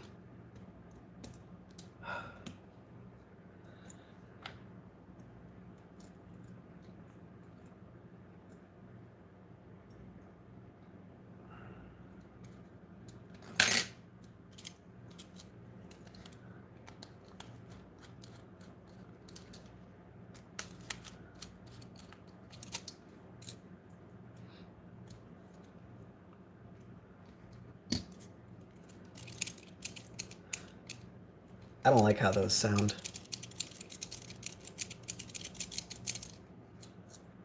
That is not a good sound.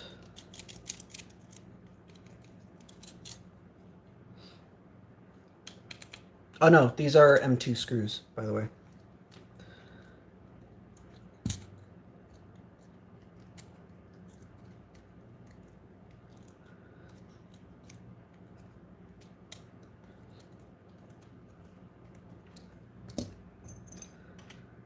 Ah, every single time.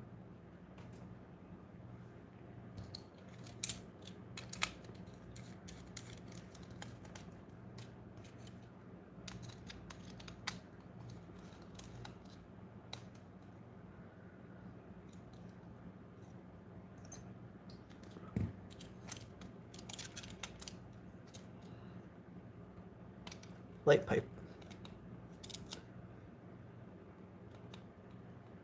It's a little tight.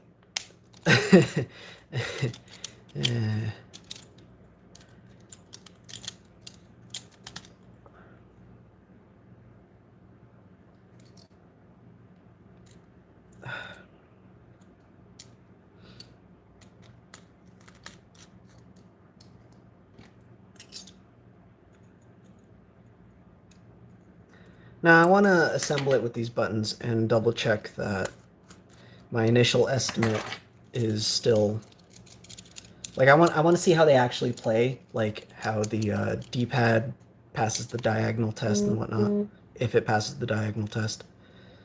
It does not come with a power switch, so you will need that, which I guess makes sense. Also, I just learned that you can use a Game Boy Pocket power switch in a Game Boy Advance, in case anyone was wondering. That's what that is. This is the Game Boy Advance power switch.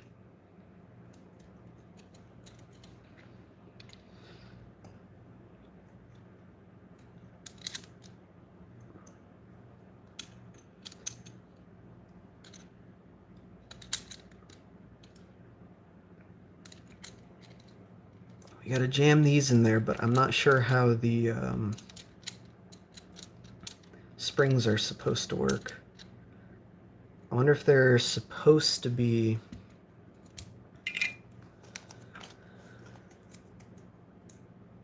put over the button.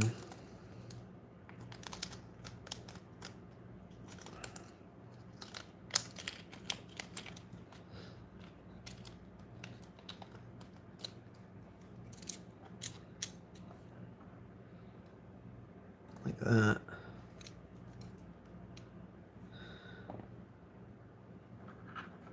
That's what I would do, at least. Yeah, I think that's it. I have no idea how this is supposed to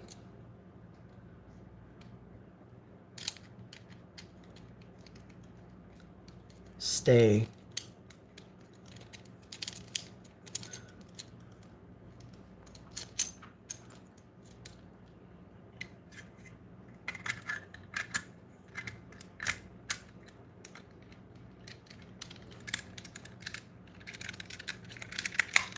Ah, I forgot the shielding. Shoot. Let's see how many things I can forget, yeah?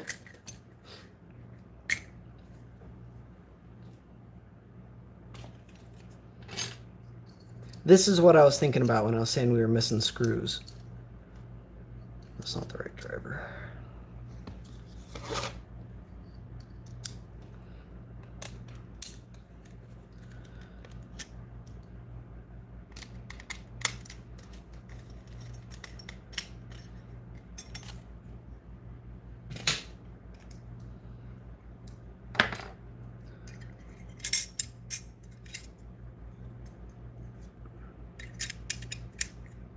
Just fits, man. I love it. All right, let's see if these are the correct screws for that. I think they should be. Yep.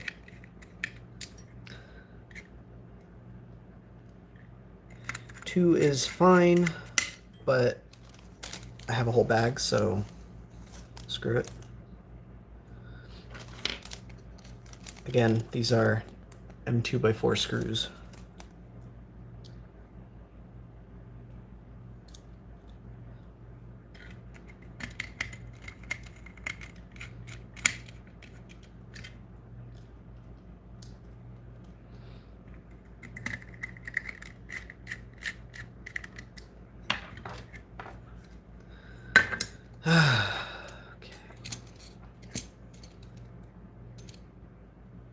Okay.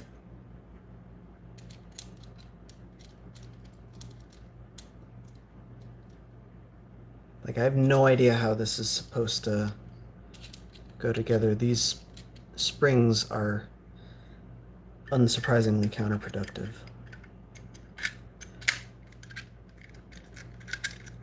Unless that's it, you just kind of hold them off to the side and then send it.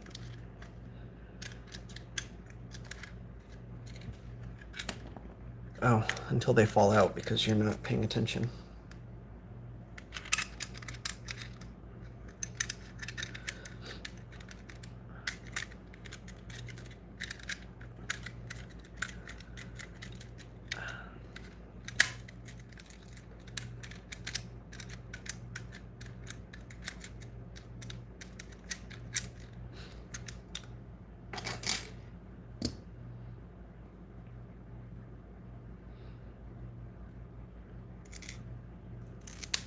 Oh.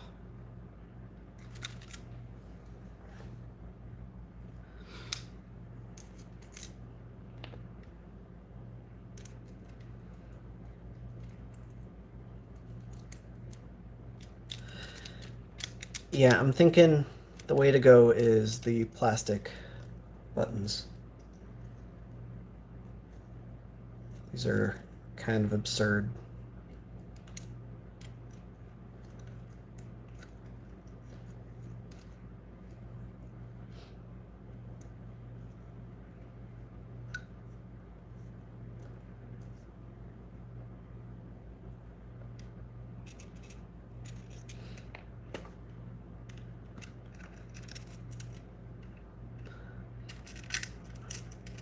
I will pull this thing apart and try out a few other combinations in a few moments. I just want to get it together and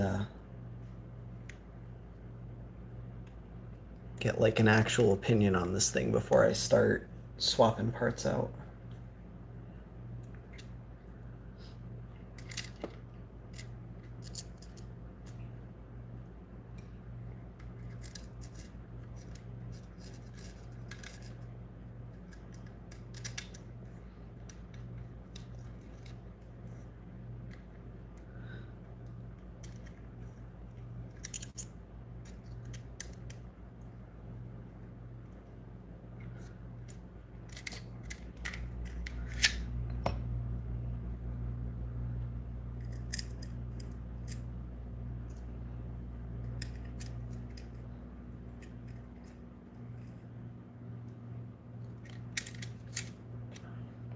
Oh, that ain't right at all.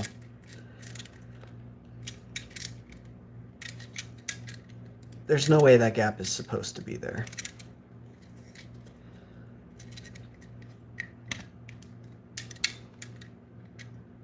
Problem is, I don't know what's hitting.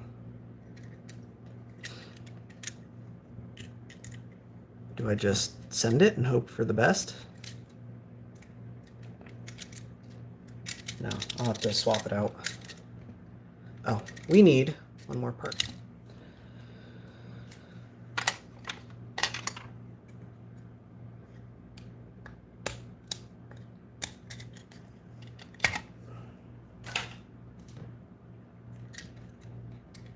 Oh, before I drop that in, y'all asked, so let's take a look.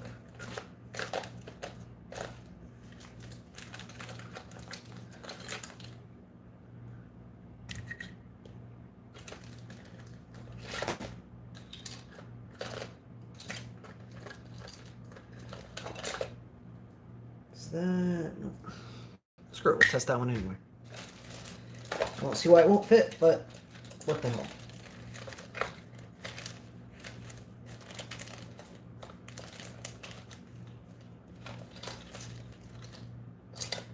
All right, I can't find the other one I'm looking for, but it doesn't matter because I don't want to talk about it anyway.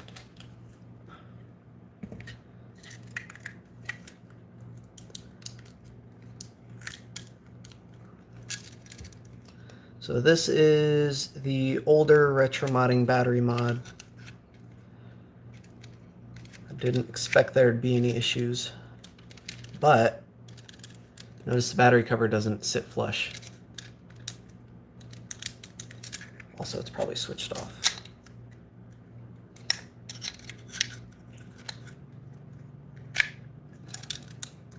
Yep.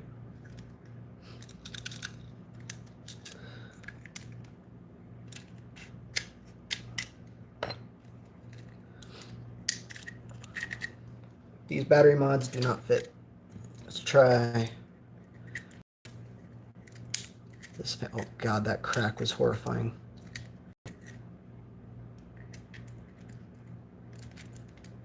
I don't know what it was. I think my problems with this bottom shell not fitting are because this battery printable part isn't inserted properly, and I don't know how to insert it properly.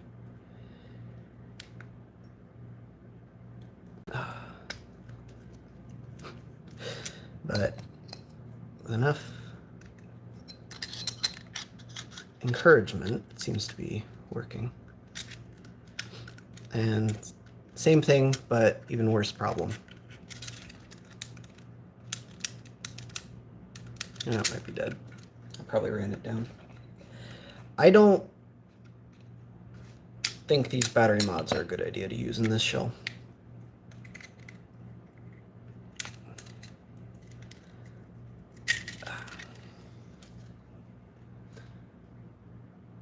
Let's switch that off first. Okay.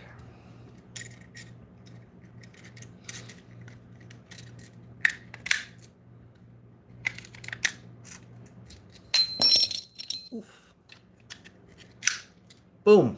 That goes on. Let's pop a game in. Where's my Game Boy?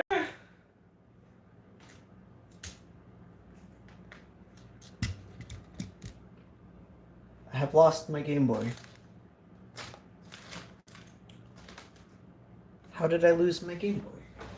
Oh. I put it away so I'd know where to find it.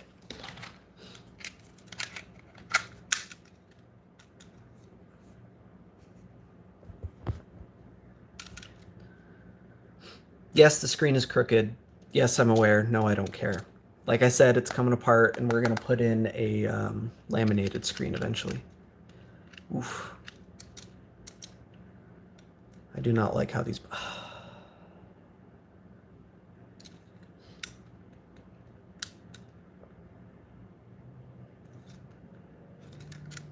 Ooh, that's a problem.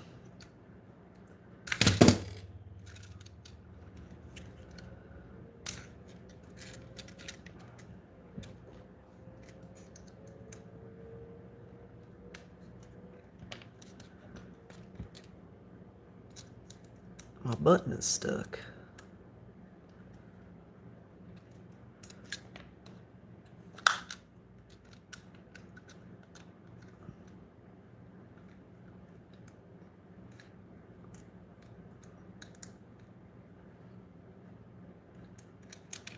That's better.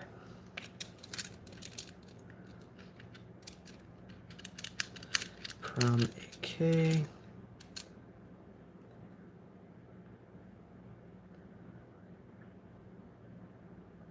Boom. Menu.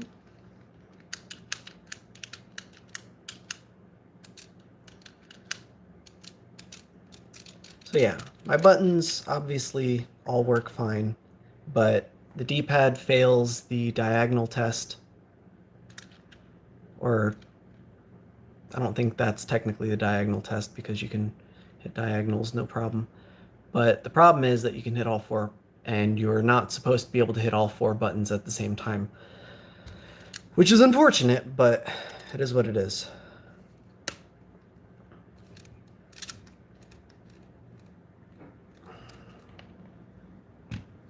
Alright, let me grab my box of fun.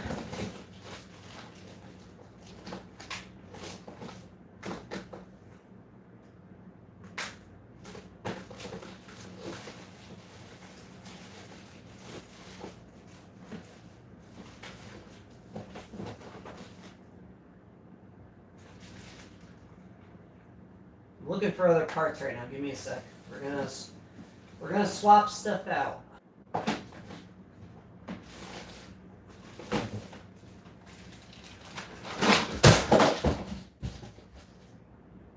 That was an accident. It wasn't me. Okay. Why would I use boxy pixel buttons when I have fantastic retro CNC buttons? Boxy pixel buttons fail the same test.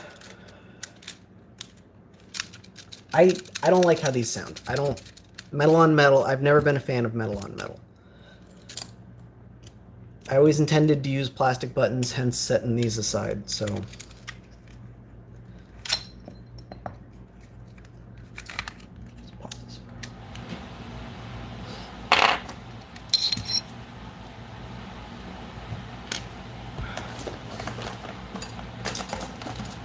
Is this the right driver? Of course it's not. That would be convenient. But I bet this is. Yep.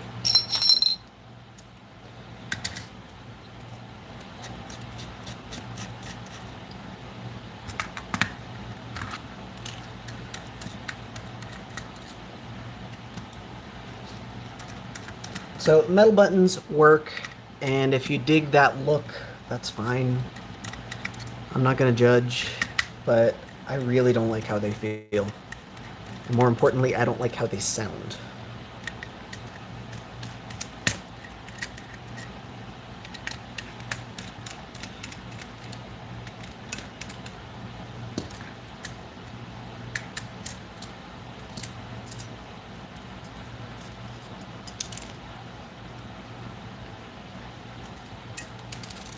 Oh, yeah, caught it.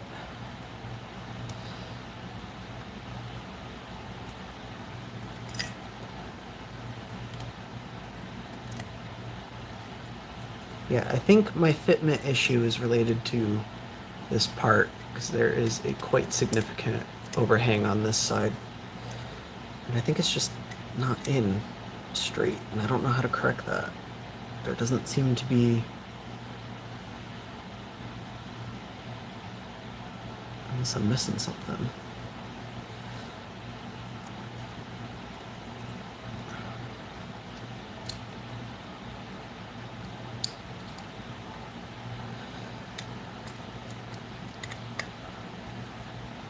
Hey guys, you know what's the most motivating thing in the world when you're working on a passion project? People asking for constant updates on it. I don't know when it's done. It'll be done when it's done. Please don't bug me about the slate. The more you guys bug me about it, the less I am inclined to finish it.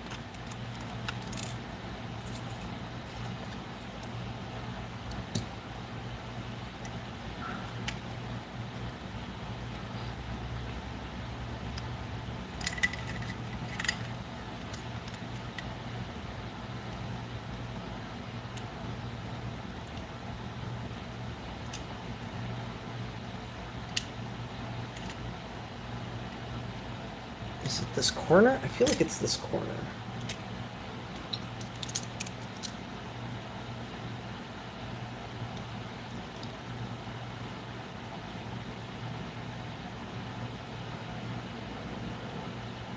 This isn't working, and that's dangerous, so I'm not going to do that.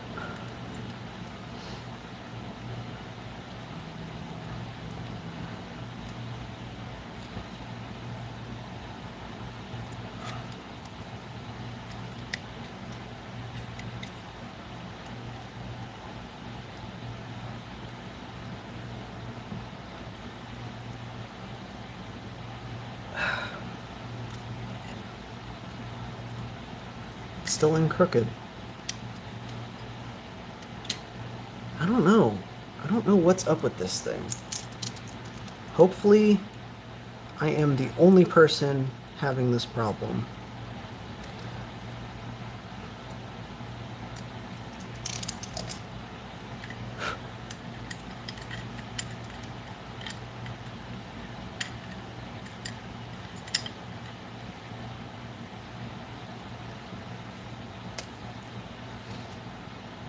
But I'm convinced it won't go together because this thing isn't in all the way.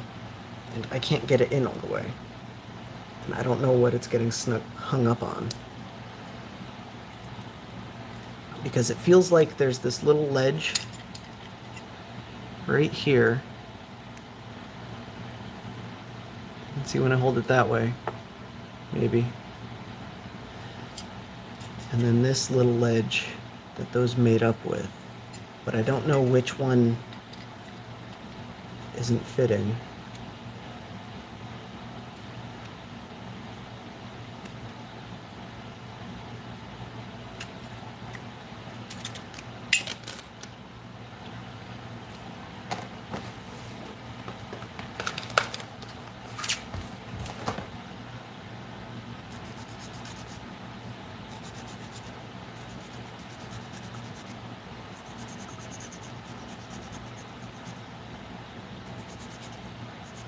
And I still think it has something to do with these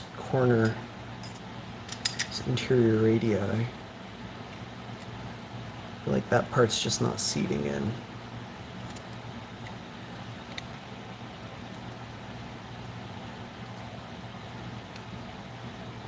Feels like it fits better, but it's still not. It's still not in the right place.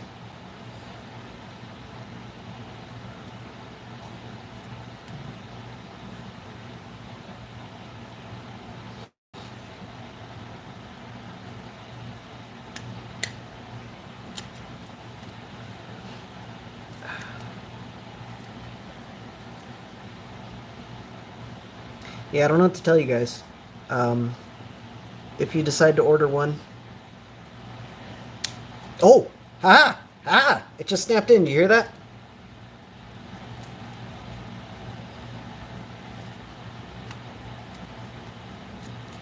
I'm gonna screw it in before it pops out again. Anyway, as I was saying, if you guys decide to order one, I hope I am the only one with this problem. I hope it works for you.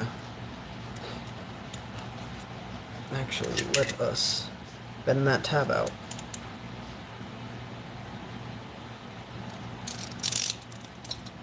Because this thing is even designed to accommodate that. Alright. After all that, let us try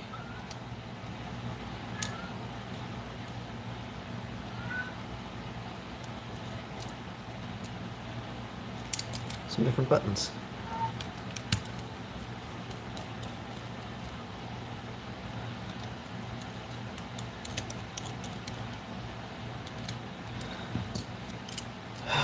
Love non-magnetic screws.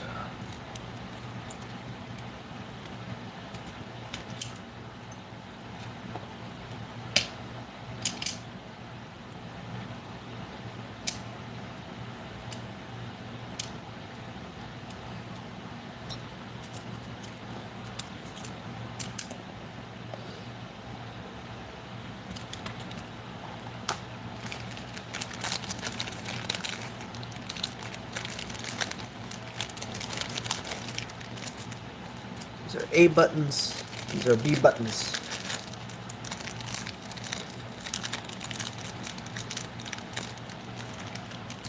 Straight from the pile.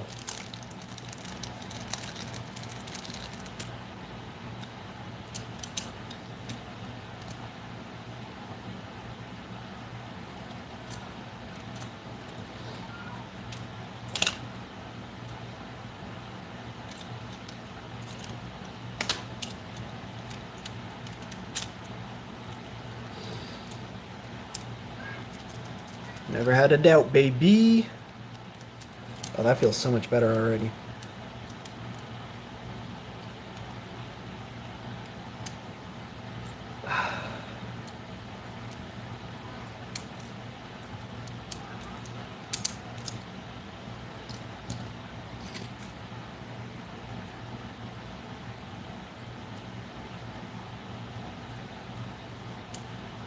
This screw just got jammed in between two capacitors. And I can't get it out. Oh, there we go. That was impressive. I couldn't do that if I wanted to. Intentionally. Because, you know, I obviously just did it unintentionally.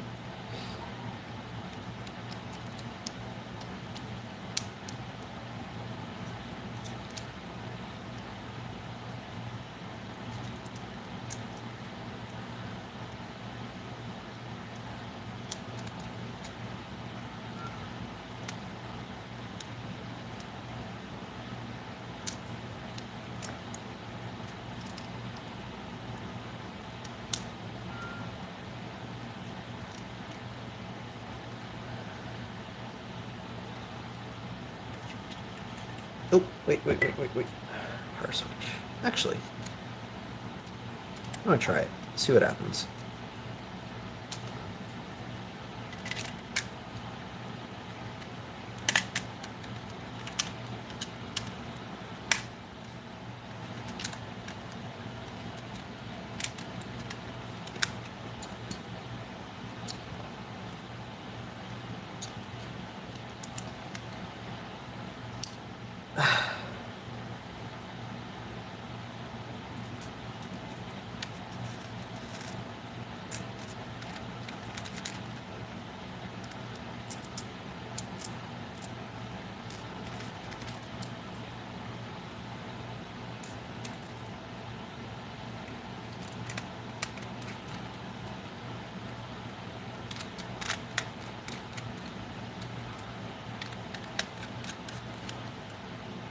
Alright, because this is metal, I can get away with just using those 4 screws. There's more than enough stiffness to carry me, if you know what I mean. I still don't know what's going on with this bottom here.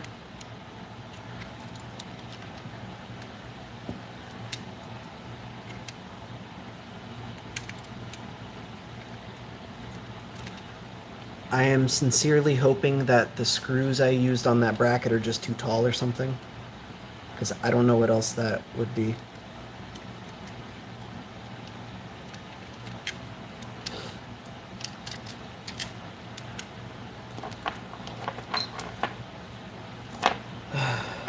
Fucking magnets, man.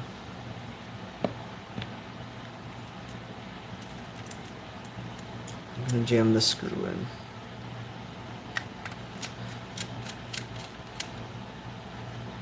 Yeah, that doesn't feel like it's gonna budge.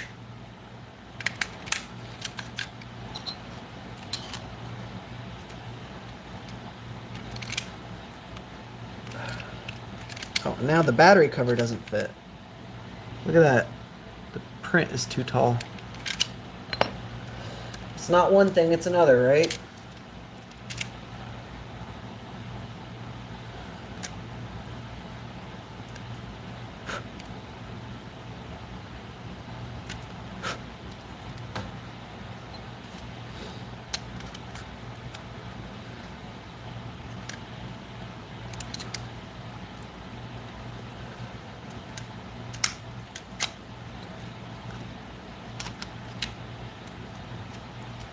There we go.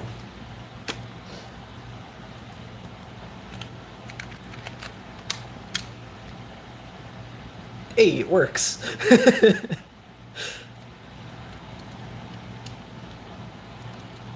Oh no, I needed to save that. Also, I don't know why I just reset. That can't be good.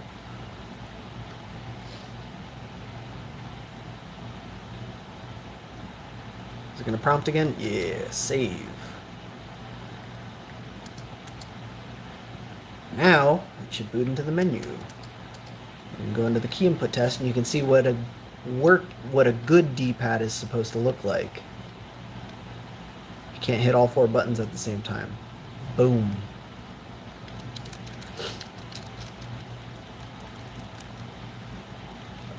Oh yeah, these shoulder buttons feel heaps better. These buttons don't make some horrendous noise. D-pad is great. The experience is significantly improved by using retro CNC buttons.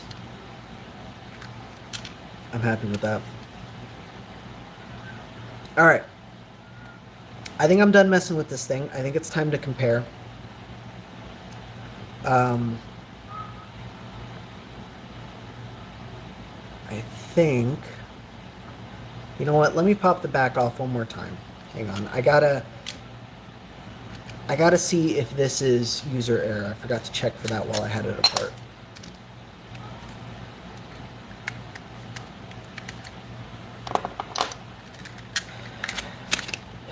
Hey, quotation.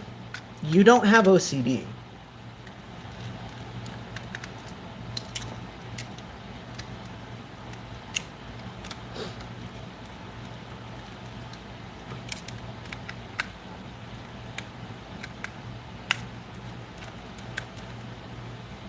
And as Hazy said, it's misaligned because I'm just testing things right now. Like, I don't intend to use this screen.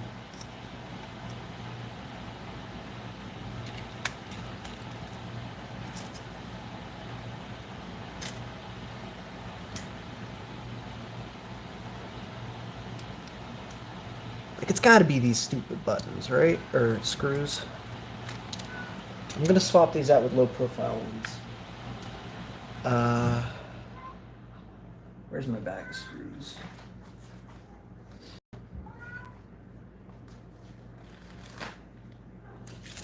Boom. Oh, these might not be long enough. Okay, let's try it.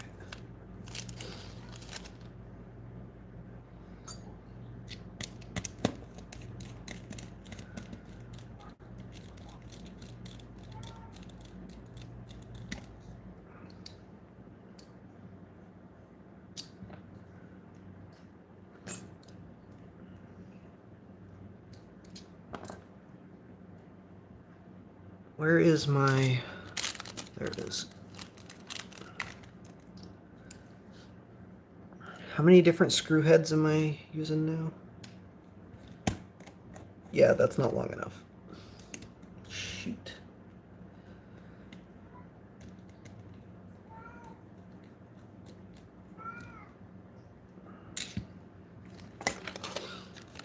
Yeah, that's what I was afraid of. Screws are not one size fits all. Alright, what else do I have?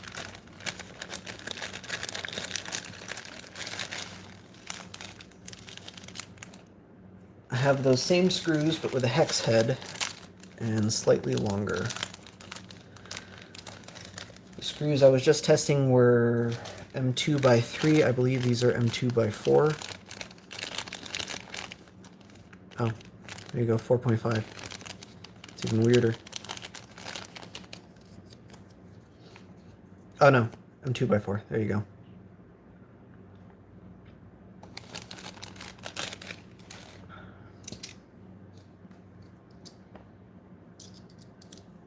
Is that the right hex? Nope. But I bet this is.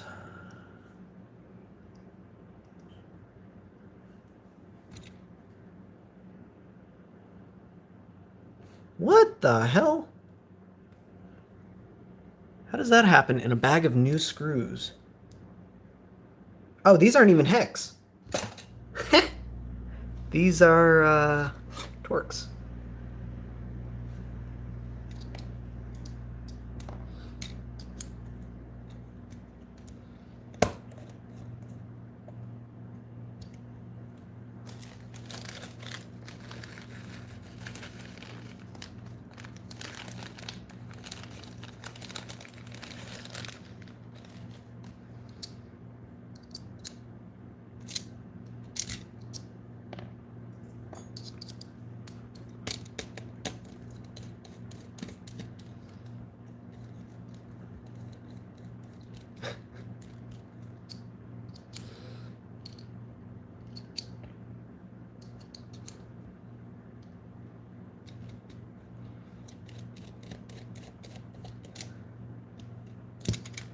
Alright.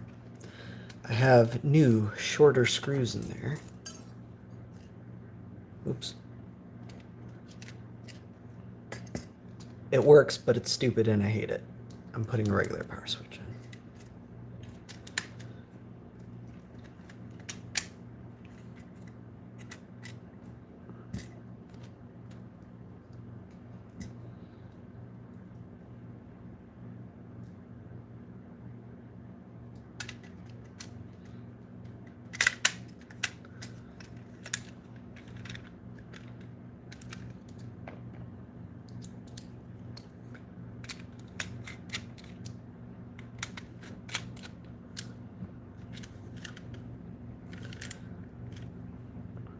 It still won't go together.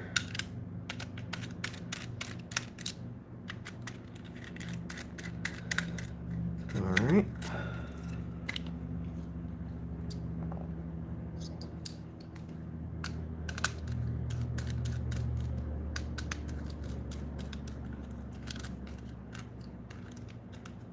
Let's just rule it out entirely. Yeah, it's that bracket. That bracket doesn't fit. That is incredibly unfortunate, but I think it has to do with the fact that I'm using it the wrong way.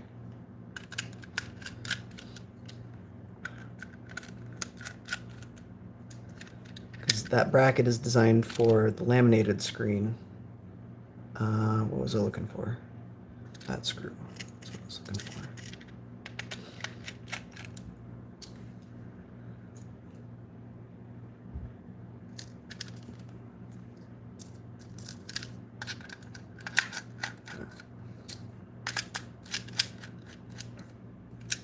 Should have been using the driver this whole time.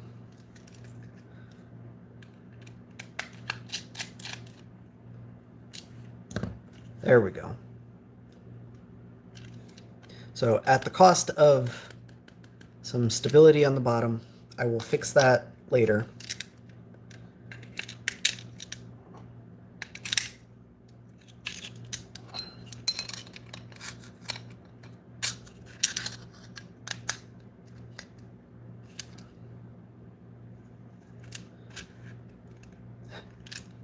This thing is so ridiculously tight.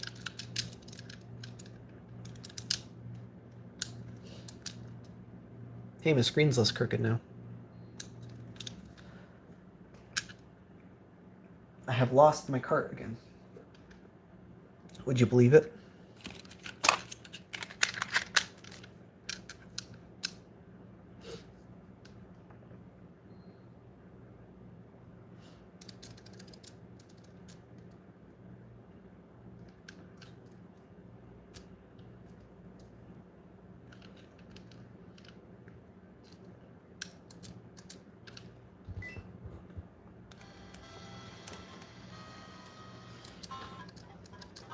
I gotta use my benchmark game.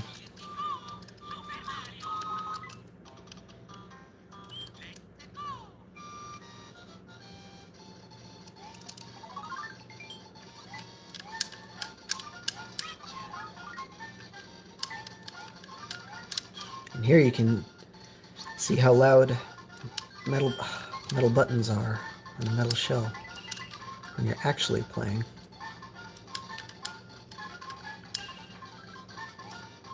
I will say I'm so used to playing this game with so much more lag that this is just blowing my mind.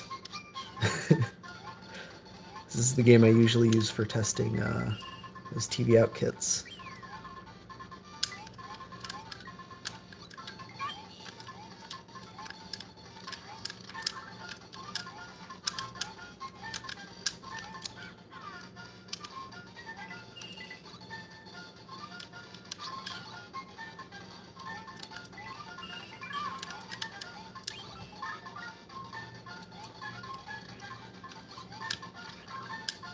Oops. That was interesting. You guys see that game lag just now?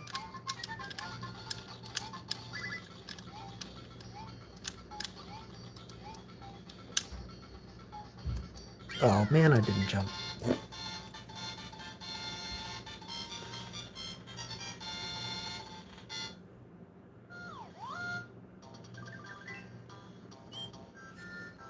Of course, the touch sensor for this kit doesn't work. Not that I expected it to.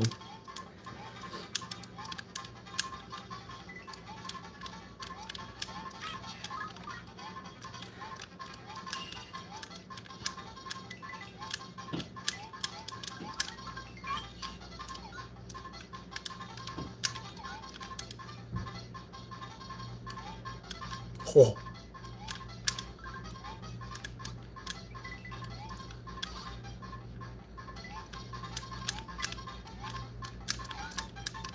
Remember, no.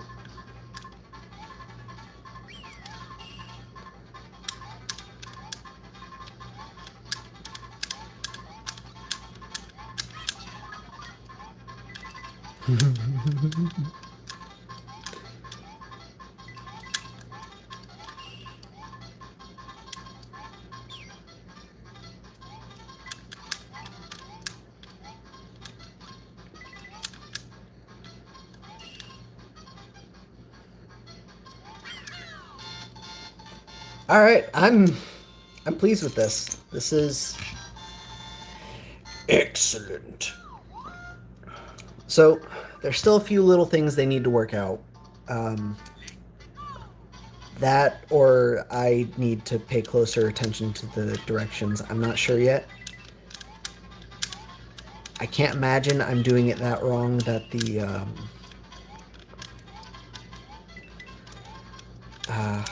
battery compartment prints.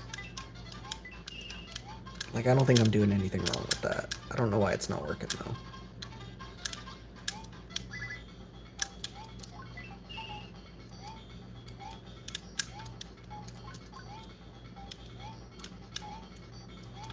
though. Ooh! Ooh!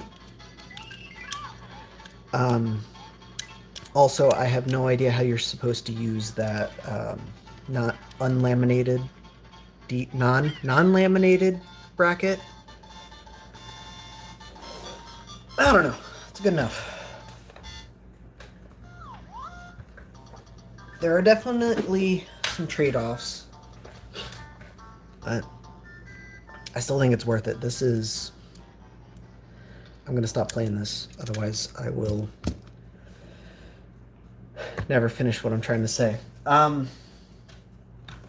There are definitely some trade-offs, but this is it, man. This is the good stuff. I am extremely happy with the fit and finish of this thing.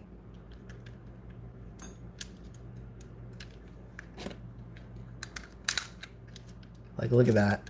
Everything just works. You can jam an e-reader in this, I bet. I haven't actually tested it, but I don't see why it wouldn't fit. Boom.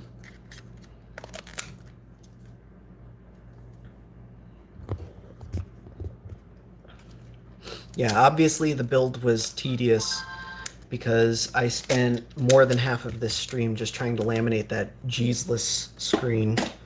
Oh no, I just put that away. I didn't mean to put that away.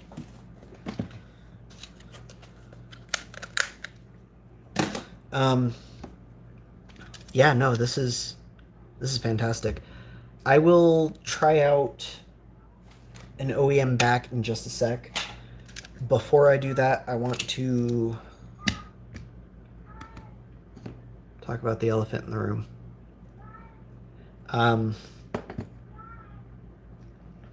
Yeah, I mean, it's heavier because it's metal, but it's not that bad.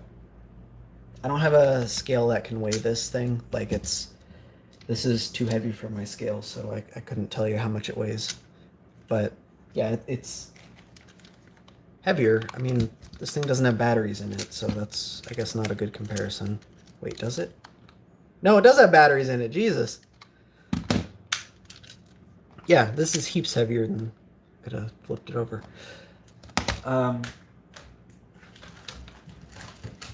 It's kind of like my slate.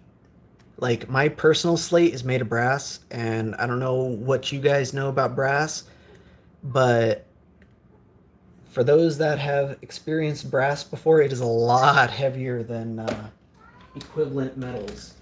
I'll pick up this thing and then handle a non-brass slate and go, what the hell? Is there even a battery in this? And yes, there is a battery. It's just brass is so much heavier. But yeah, I had a OEM shell on this for a while. In fact, in that thumbnail there is an OEM shell. You know what? Let's try out the OEM shell. I'll save the elephant until last.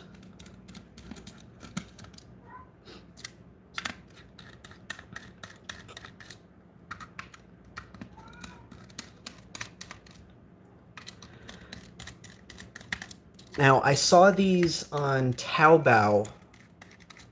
There was a copper alloy that they made this shell in, and that's what I was trying to get, but then these things popped up on AliExpress, and then I jumped on that, and then they popped up on MRGC, and that's what I should have gone with, that or Taobao, but here we are.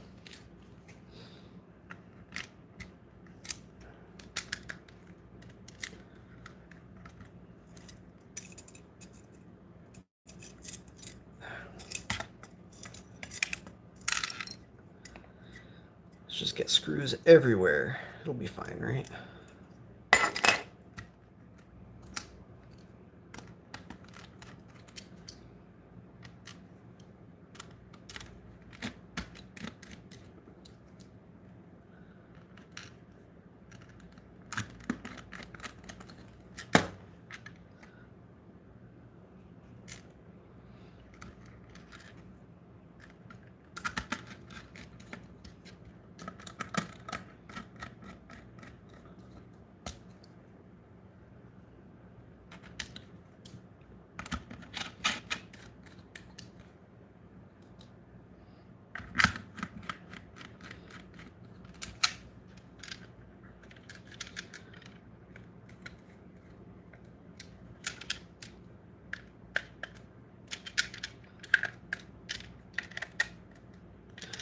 And again, that rattling noise you hear every time I move this around is the metal on metal, those face buttons.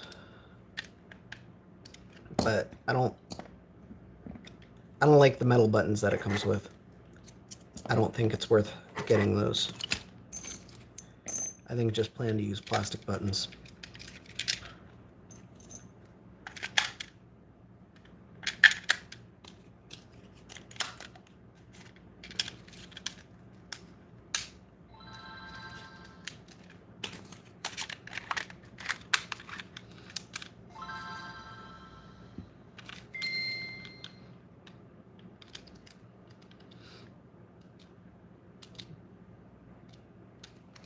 But there you go. Look at that fit.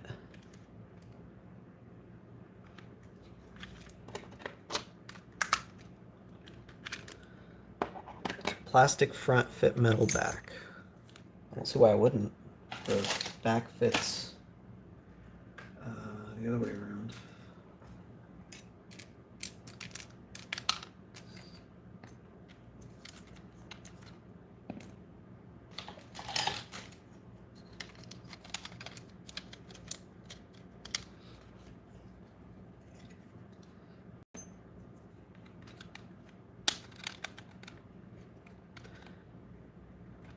It looks like, oh, that's the wrong one.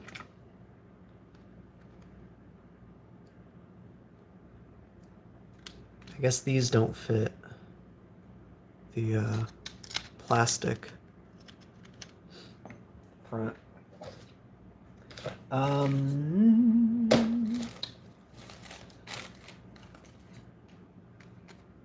Because there's not, see that little notch right where my thumb is? This doesn't have that. Well, yeah, this doesn't have that notch. I mean, you could always just cut that rib out. And then same thing here, there's 2 notches.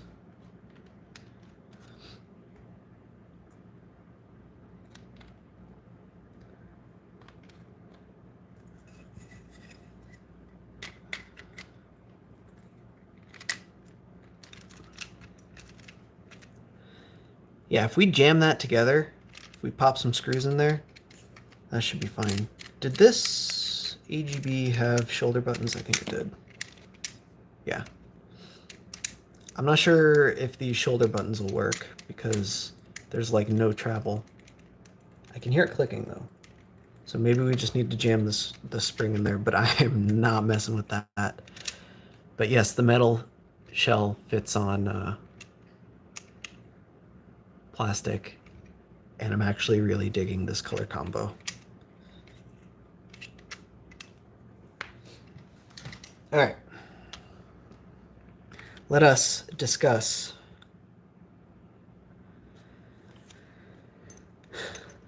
let's sit down. Let's have a discussion. Let's have a talk. I'm gonna clean up for a sec. I need to be able to sit this down. I did not install the magnets. I don't know where my bottom is.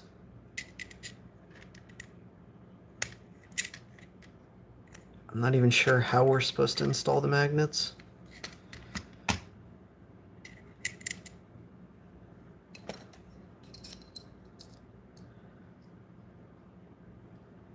Pretty sure they just jam in. And then there you go. But my prints are tight enough that I'm not really worried about it.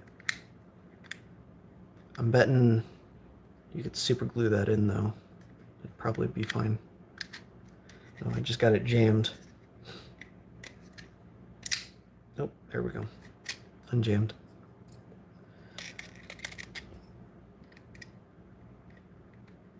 Of course that's not magnetic. That should be though. Is blue the same color as the Latios and Latios GBA? Boom. Let's find out.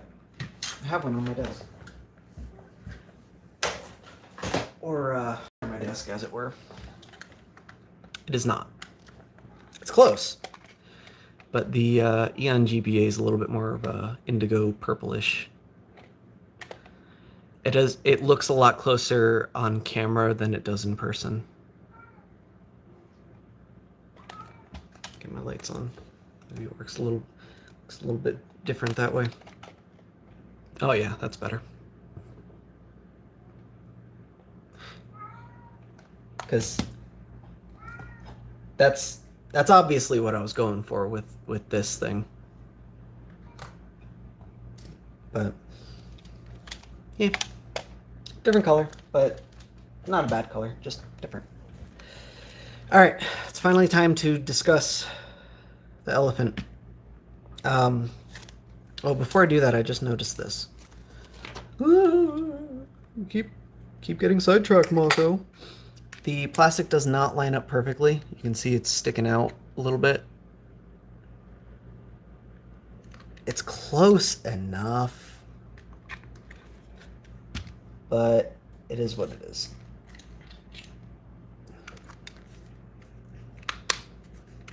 It actually works a little bit better with a plastic faceplate on the metal back. But you can do either. I think it should be fine. All right. elephant time.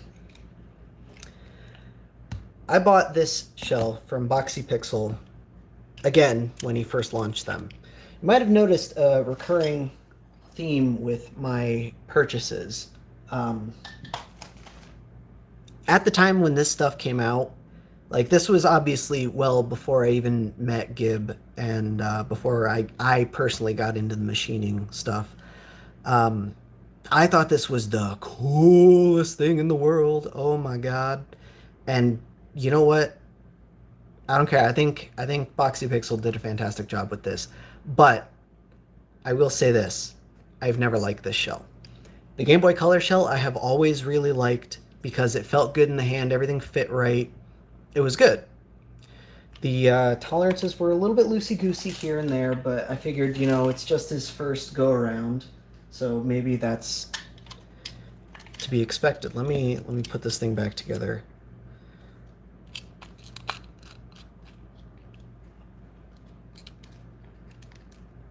That's not fitting right.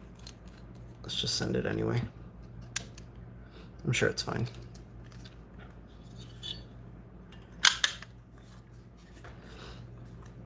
Like you can see there is miles of room for that link port.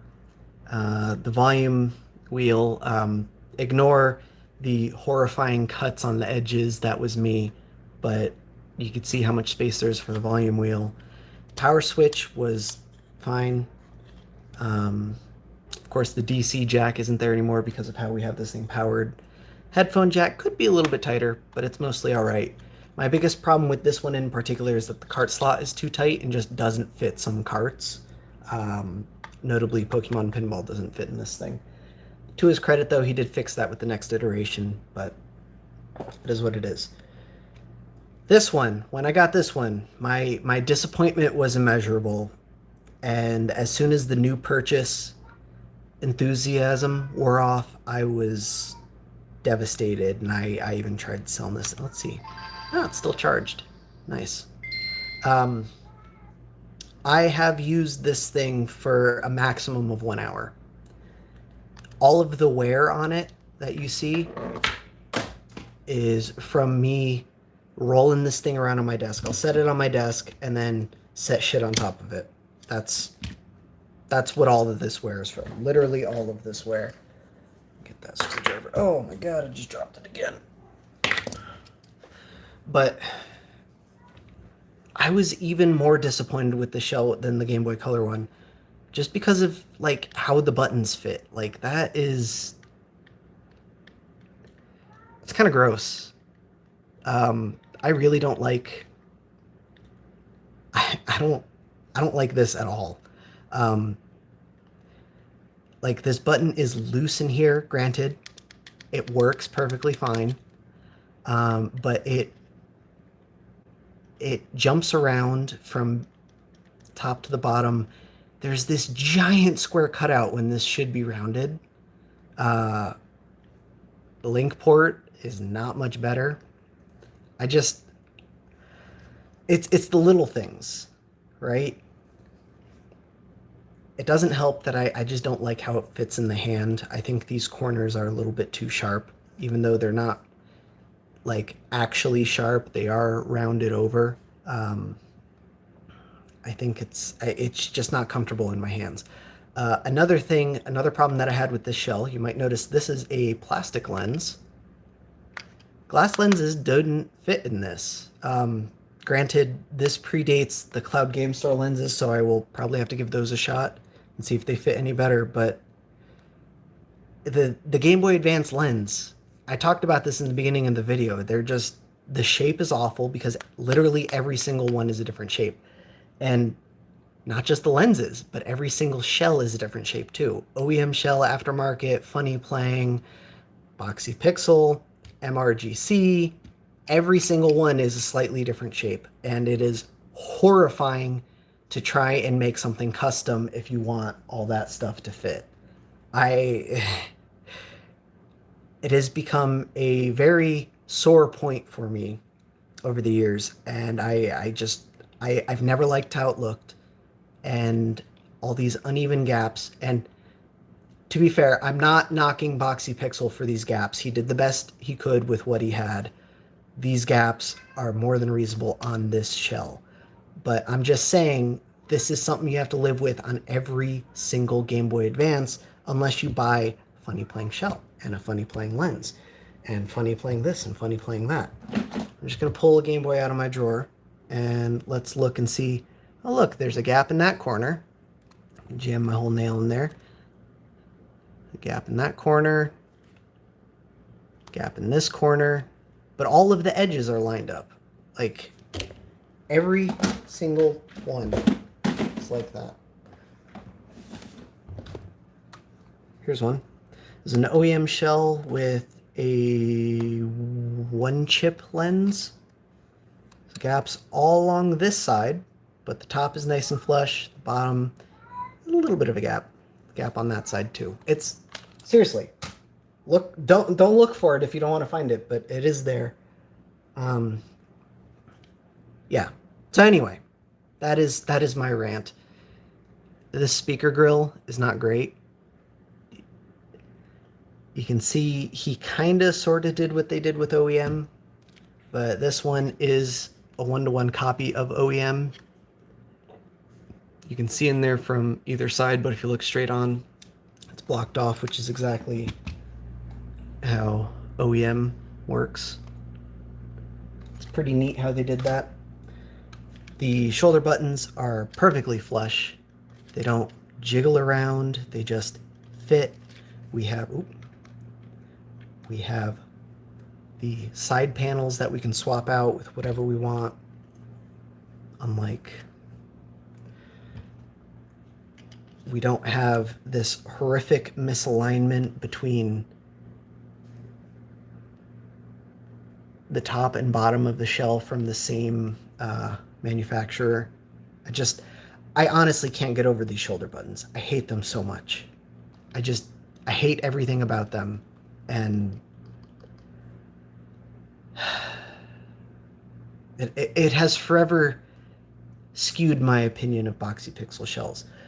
I don't know if he's fixed this. I certainly hope he has. I think for a while he was making shoulder buttons that you could purchase with his shells and drop those in. And I hope those fit better. I don't know if they do.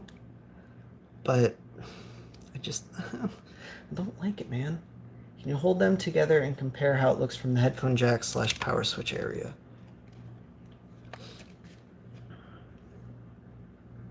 There. You like what you see? Oh, here's something. I just broke this bottom.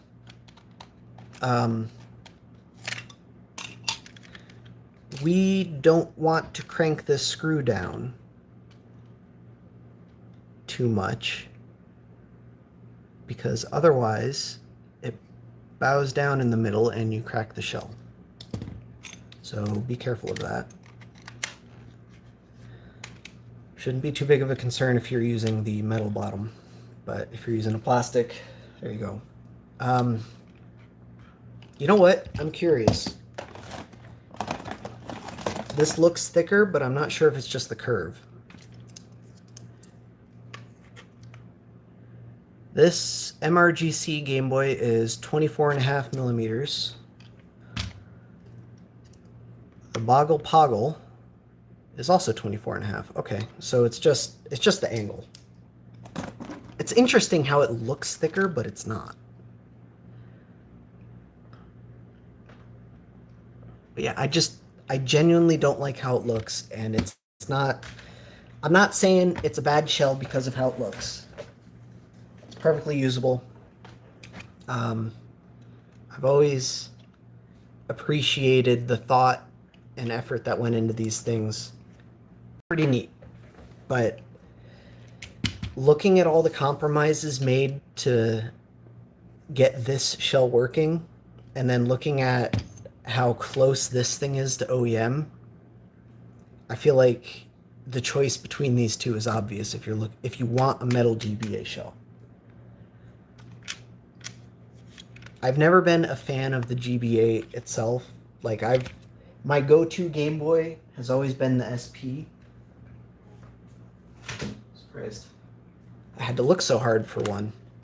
I've always liked this form factor better.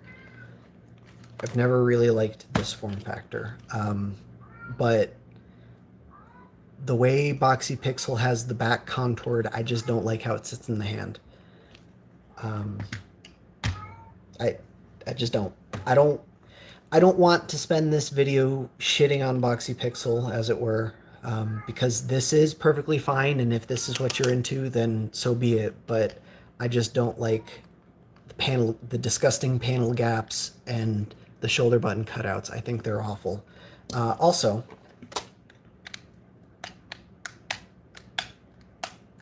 no accessory port cutouts, but that one has accessory port cutouts. Like it's not. There are seemingly arbitrary omissions in Boxy Pixel stuff that just it doesn't make sense to me. The more I look at his stuff, the more I question why he did certain things. But looking at these two,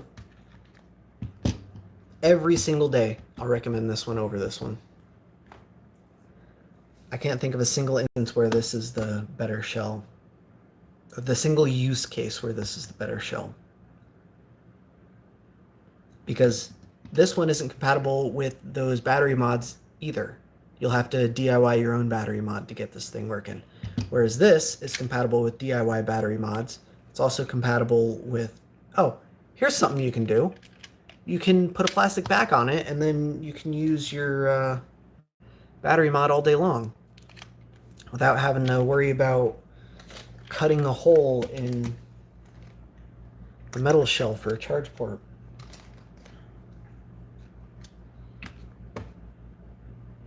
I don't know. I kind of lost my train of thought on that.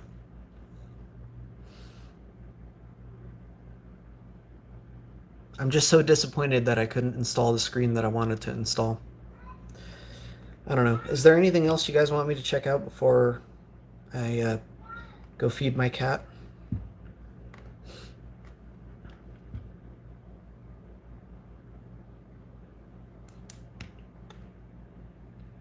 Why do you want to see the unhinged? Good Lord. There. What did you want to see about it?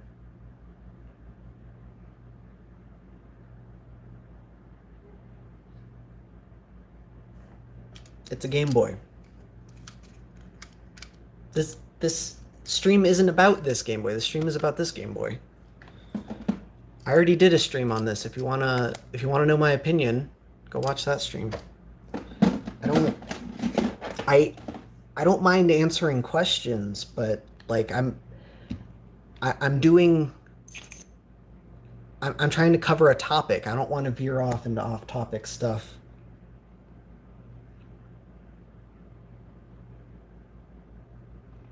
Especially when I already have a video on the other subject. Look, I'm sorry. I don't mean to freak out at you. I'm not mad. I guess I'm just a little bit cranky and tired because it's a little bit late.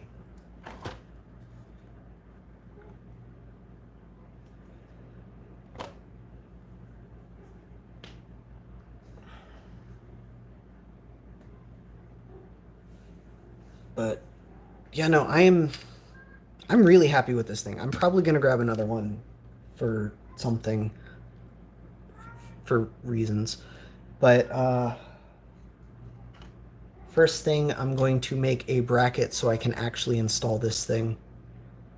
I think it'll be super neat with a AGS 101 LCD in there that still somehow has uncured Loca on it.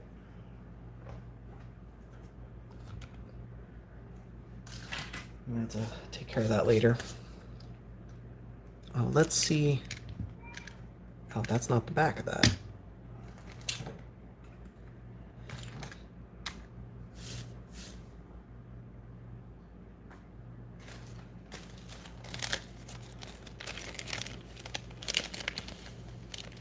I got a few Pokemon Center stickers.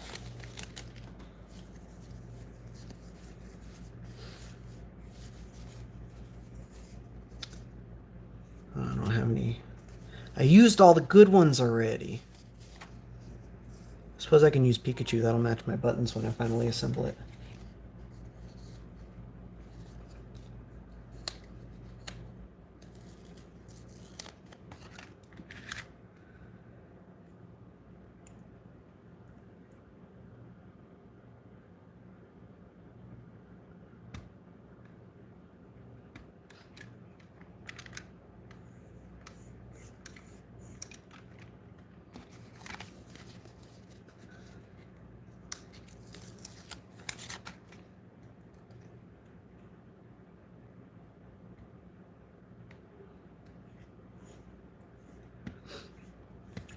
Let's install some buttons on the Boxy Pixel Shell. Oh, wait. And by buttons, I mean stickers. Oh, God, I forgot that wasn't screwed together. I'm so glad it's a Game Boy that doesn't even work. Throwing parts at the Jesus thing. Alright, so there we go. I think that's all I've got. If there's anything y'all want me to check out before I go, I'll give it another couple minutes. But otherwise, I think that's all I got. I wonder if I have enough Pokemon Center stickers to throw something on the battery cover.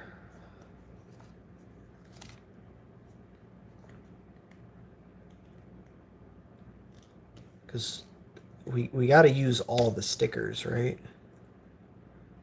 We can't leave a sticker spot empty.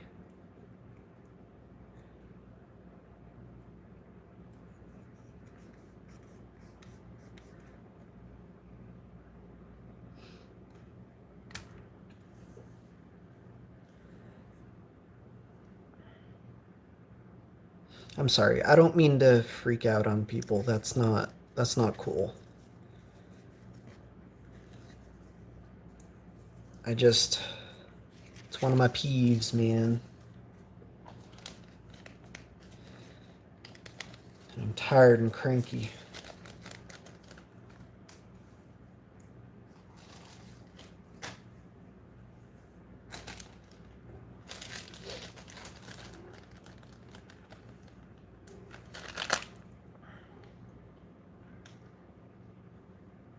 I'm still bummed about that bracket, though. Like, I feel like I don't understand the point of this bracket if it doesn't fit.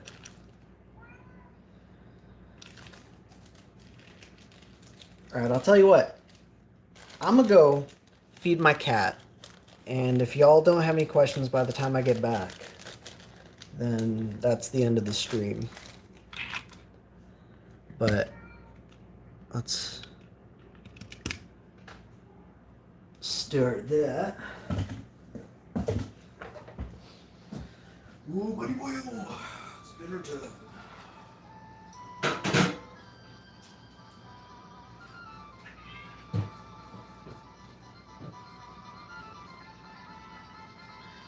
This is disgusting. You like this?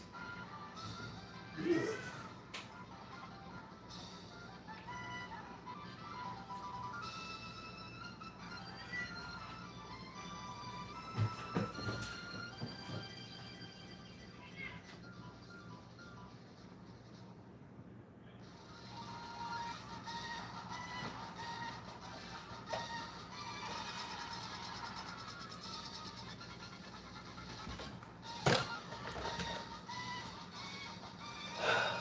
If you play the Game Boy with sweaty hands, do they smell like coins? What?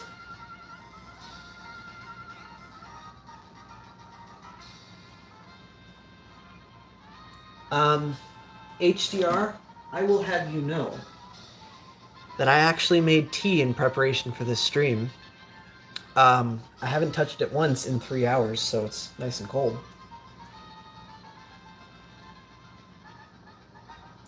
But it's pretty good. I got some pumpkin spice. It's not actually, can't see it on the tag, so never mind. 'tis the season. Oh, I missed something. I gotta scroll up.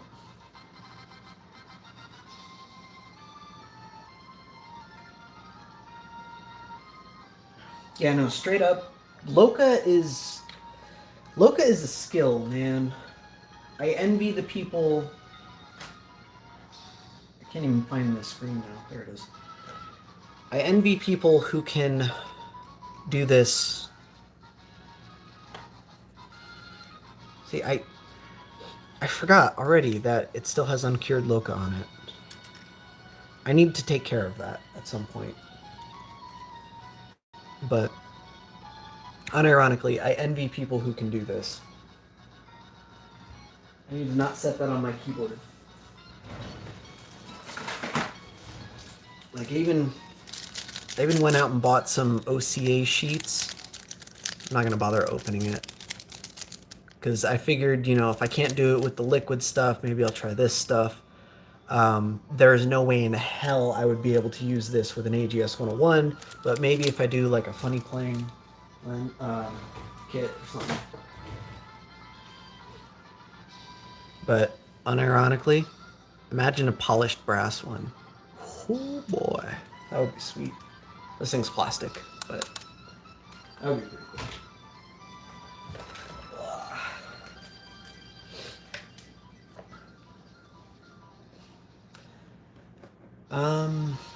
Otherwise, I think that's all I got, guys.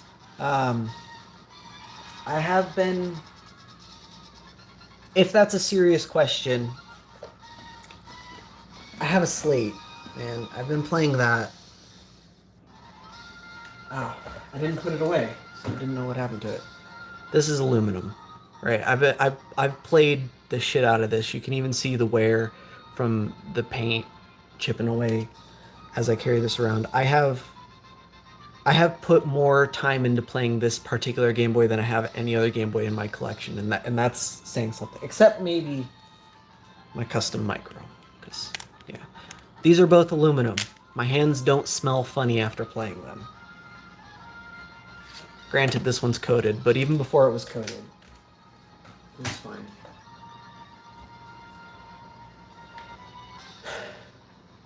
All right, ladies, gentlemen, and other. Thanks for watching. I hope this answered some questions about this shell.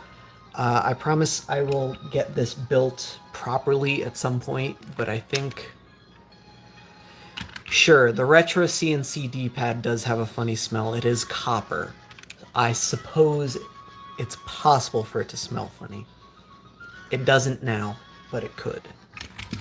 It's copper. Copper does that.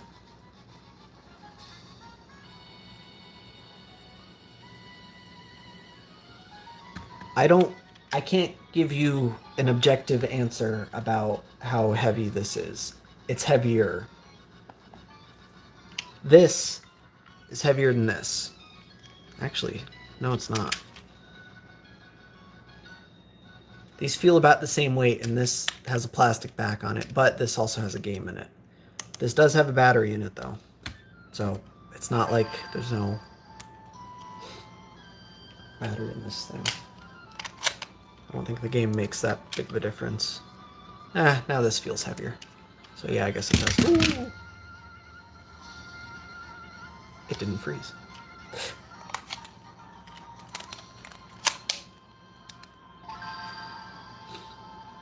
Admittedly, the screen is really nicely located in this shell.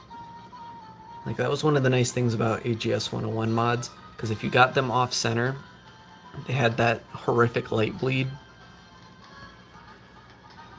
But this one was really nicely centered.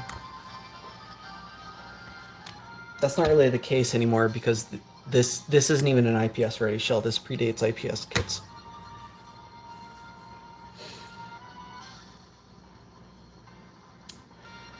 Pennies and milk.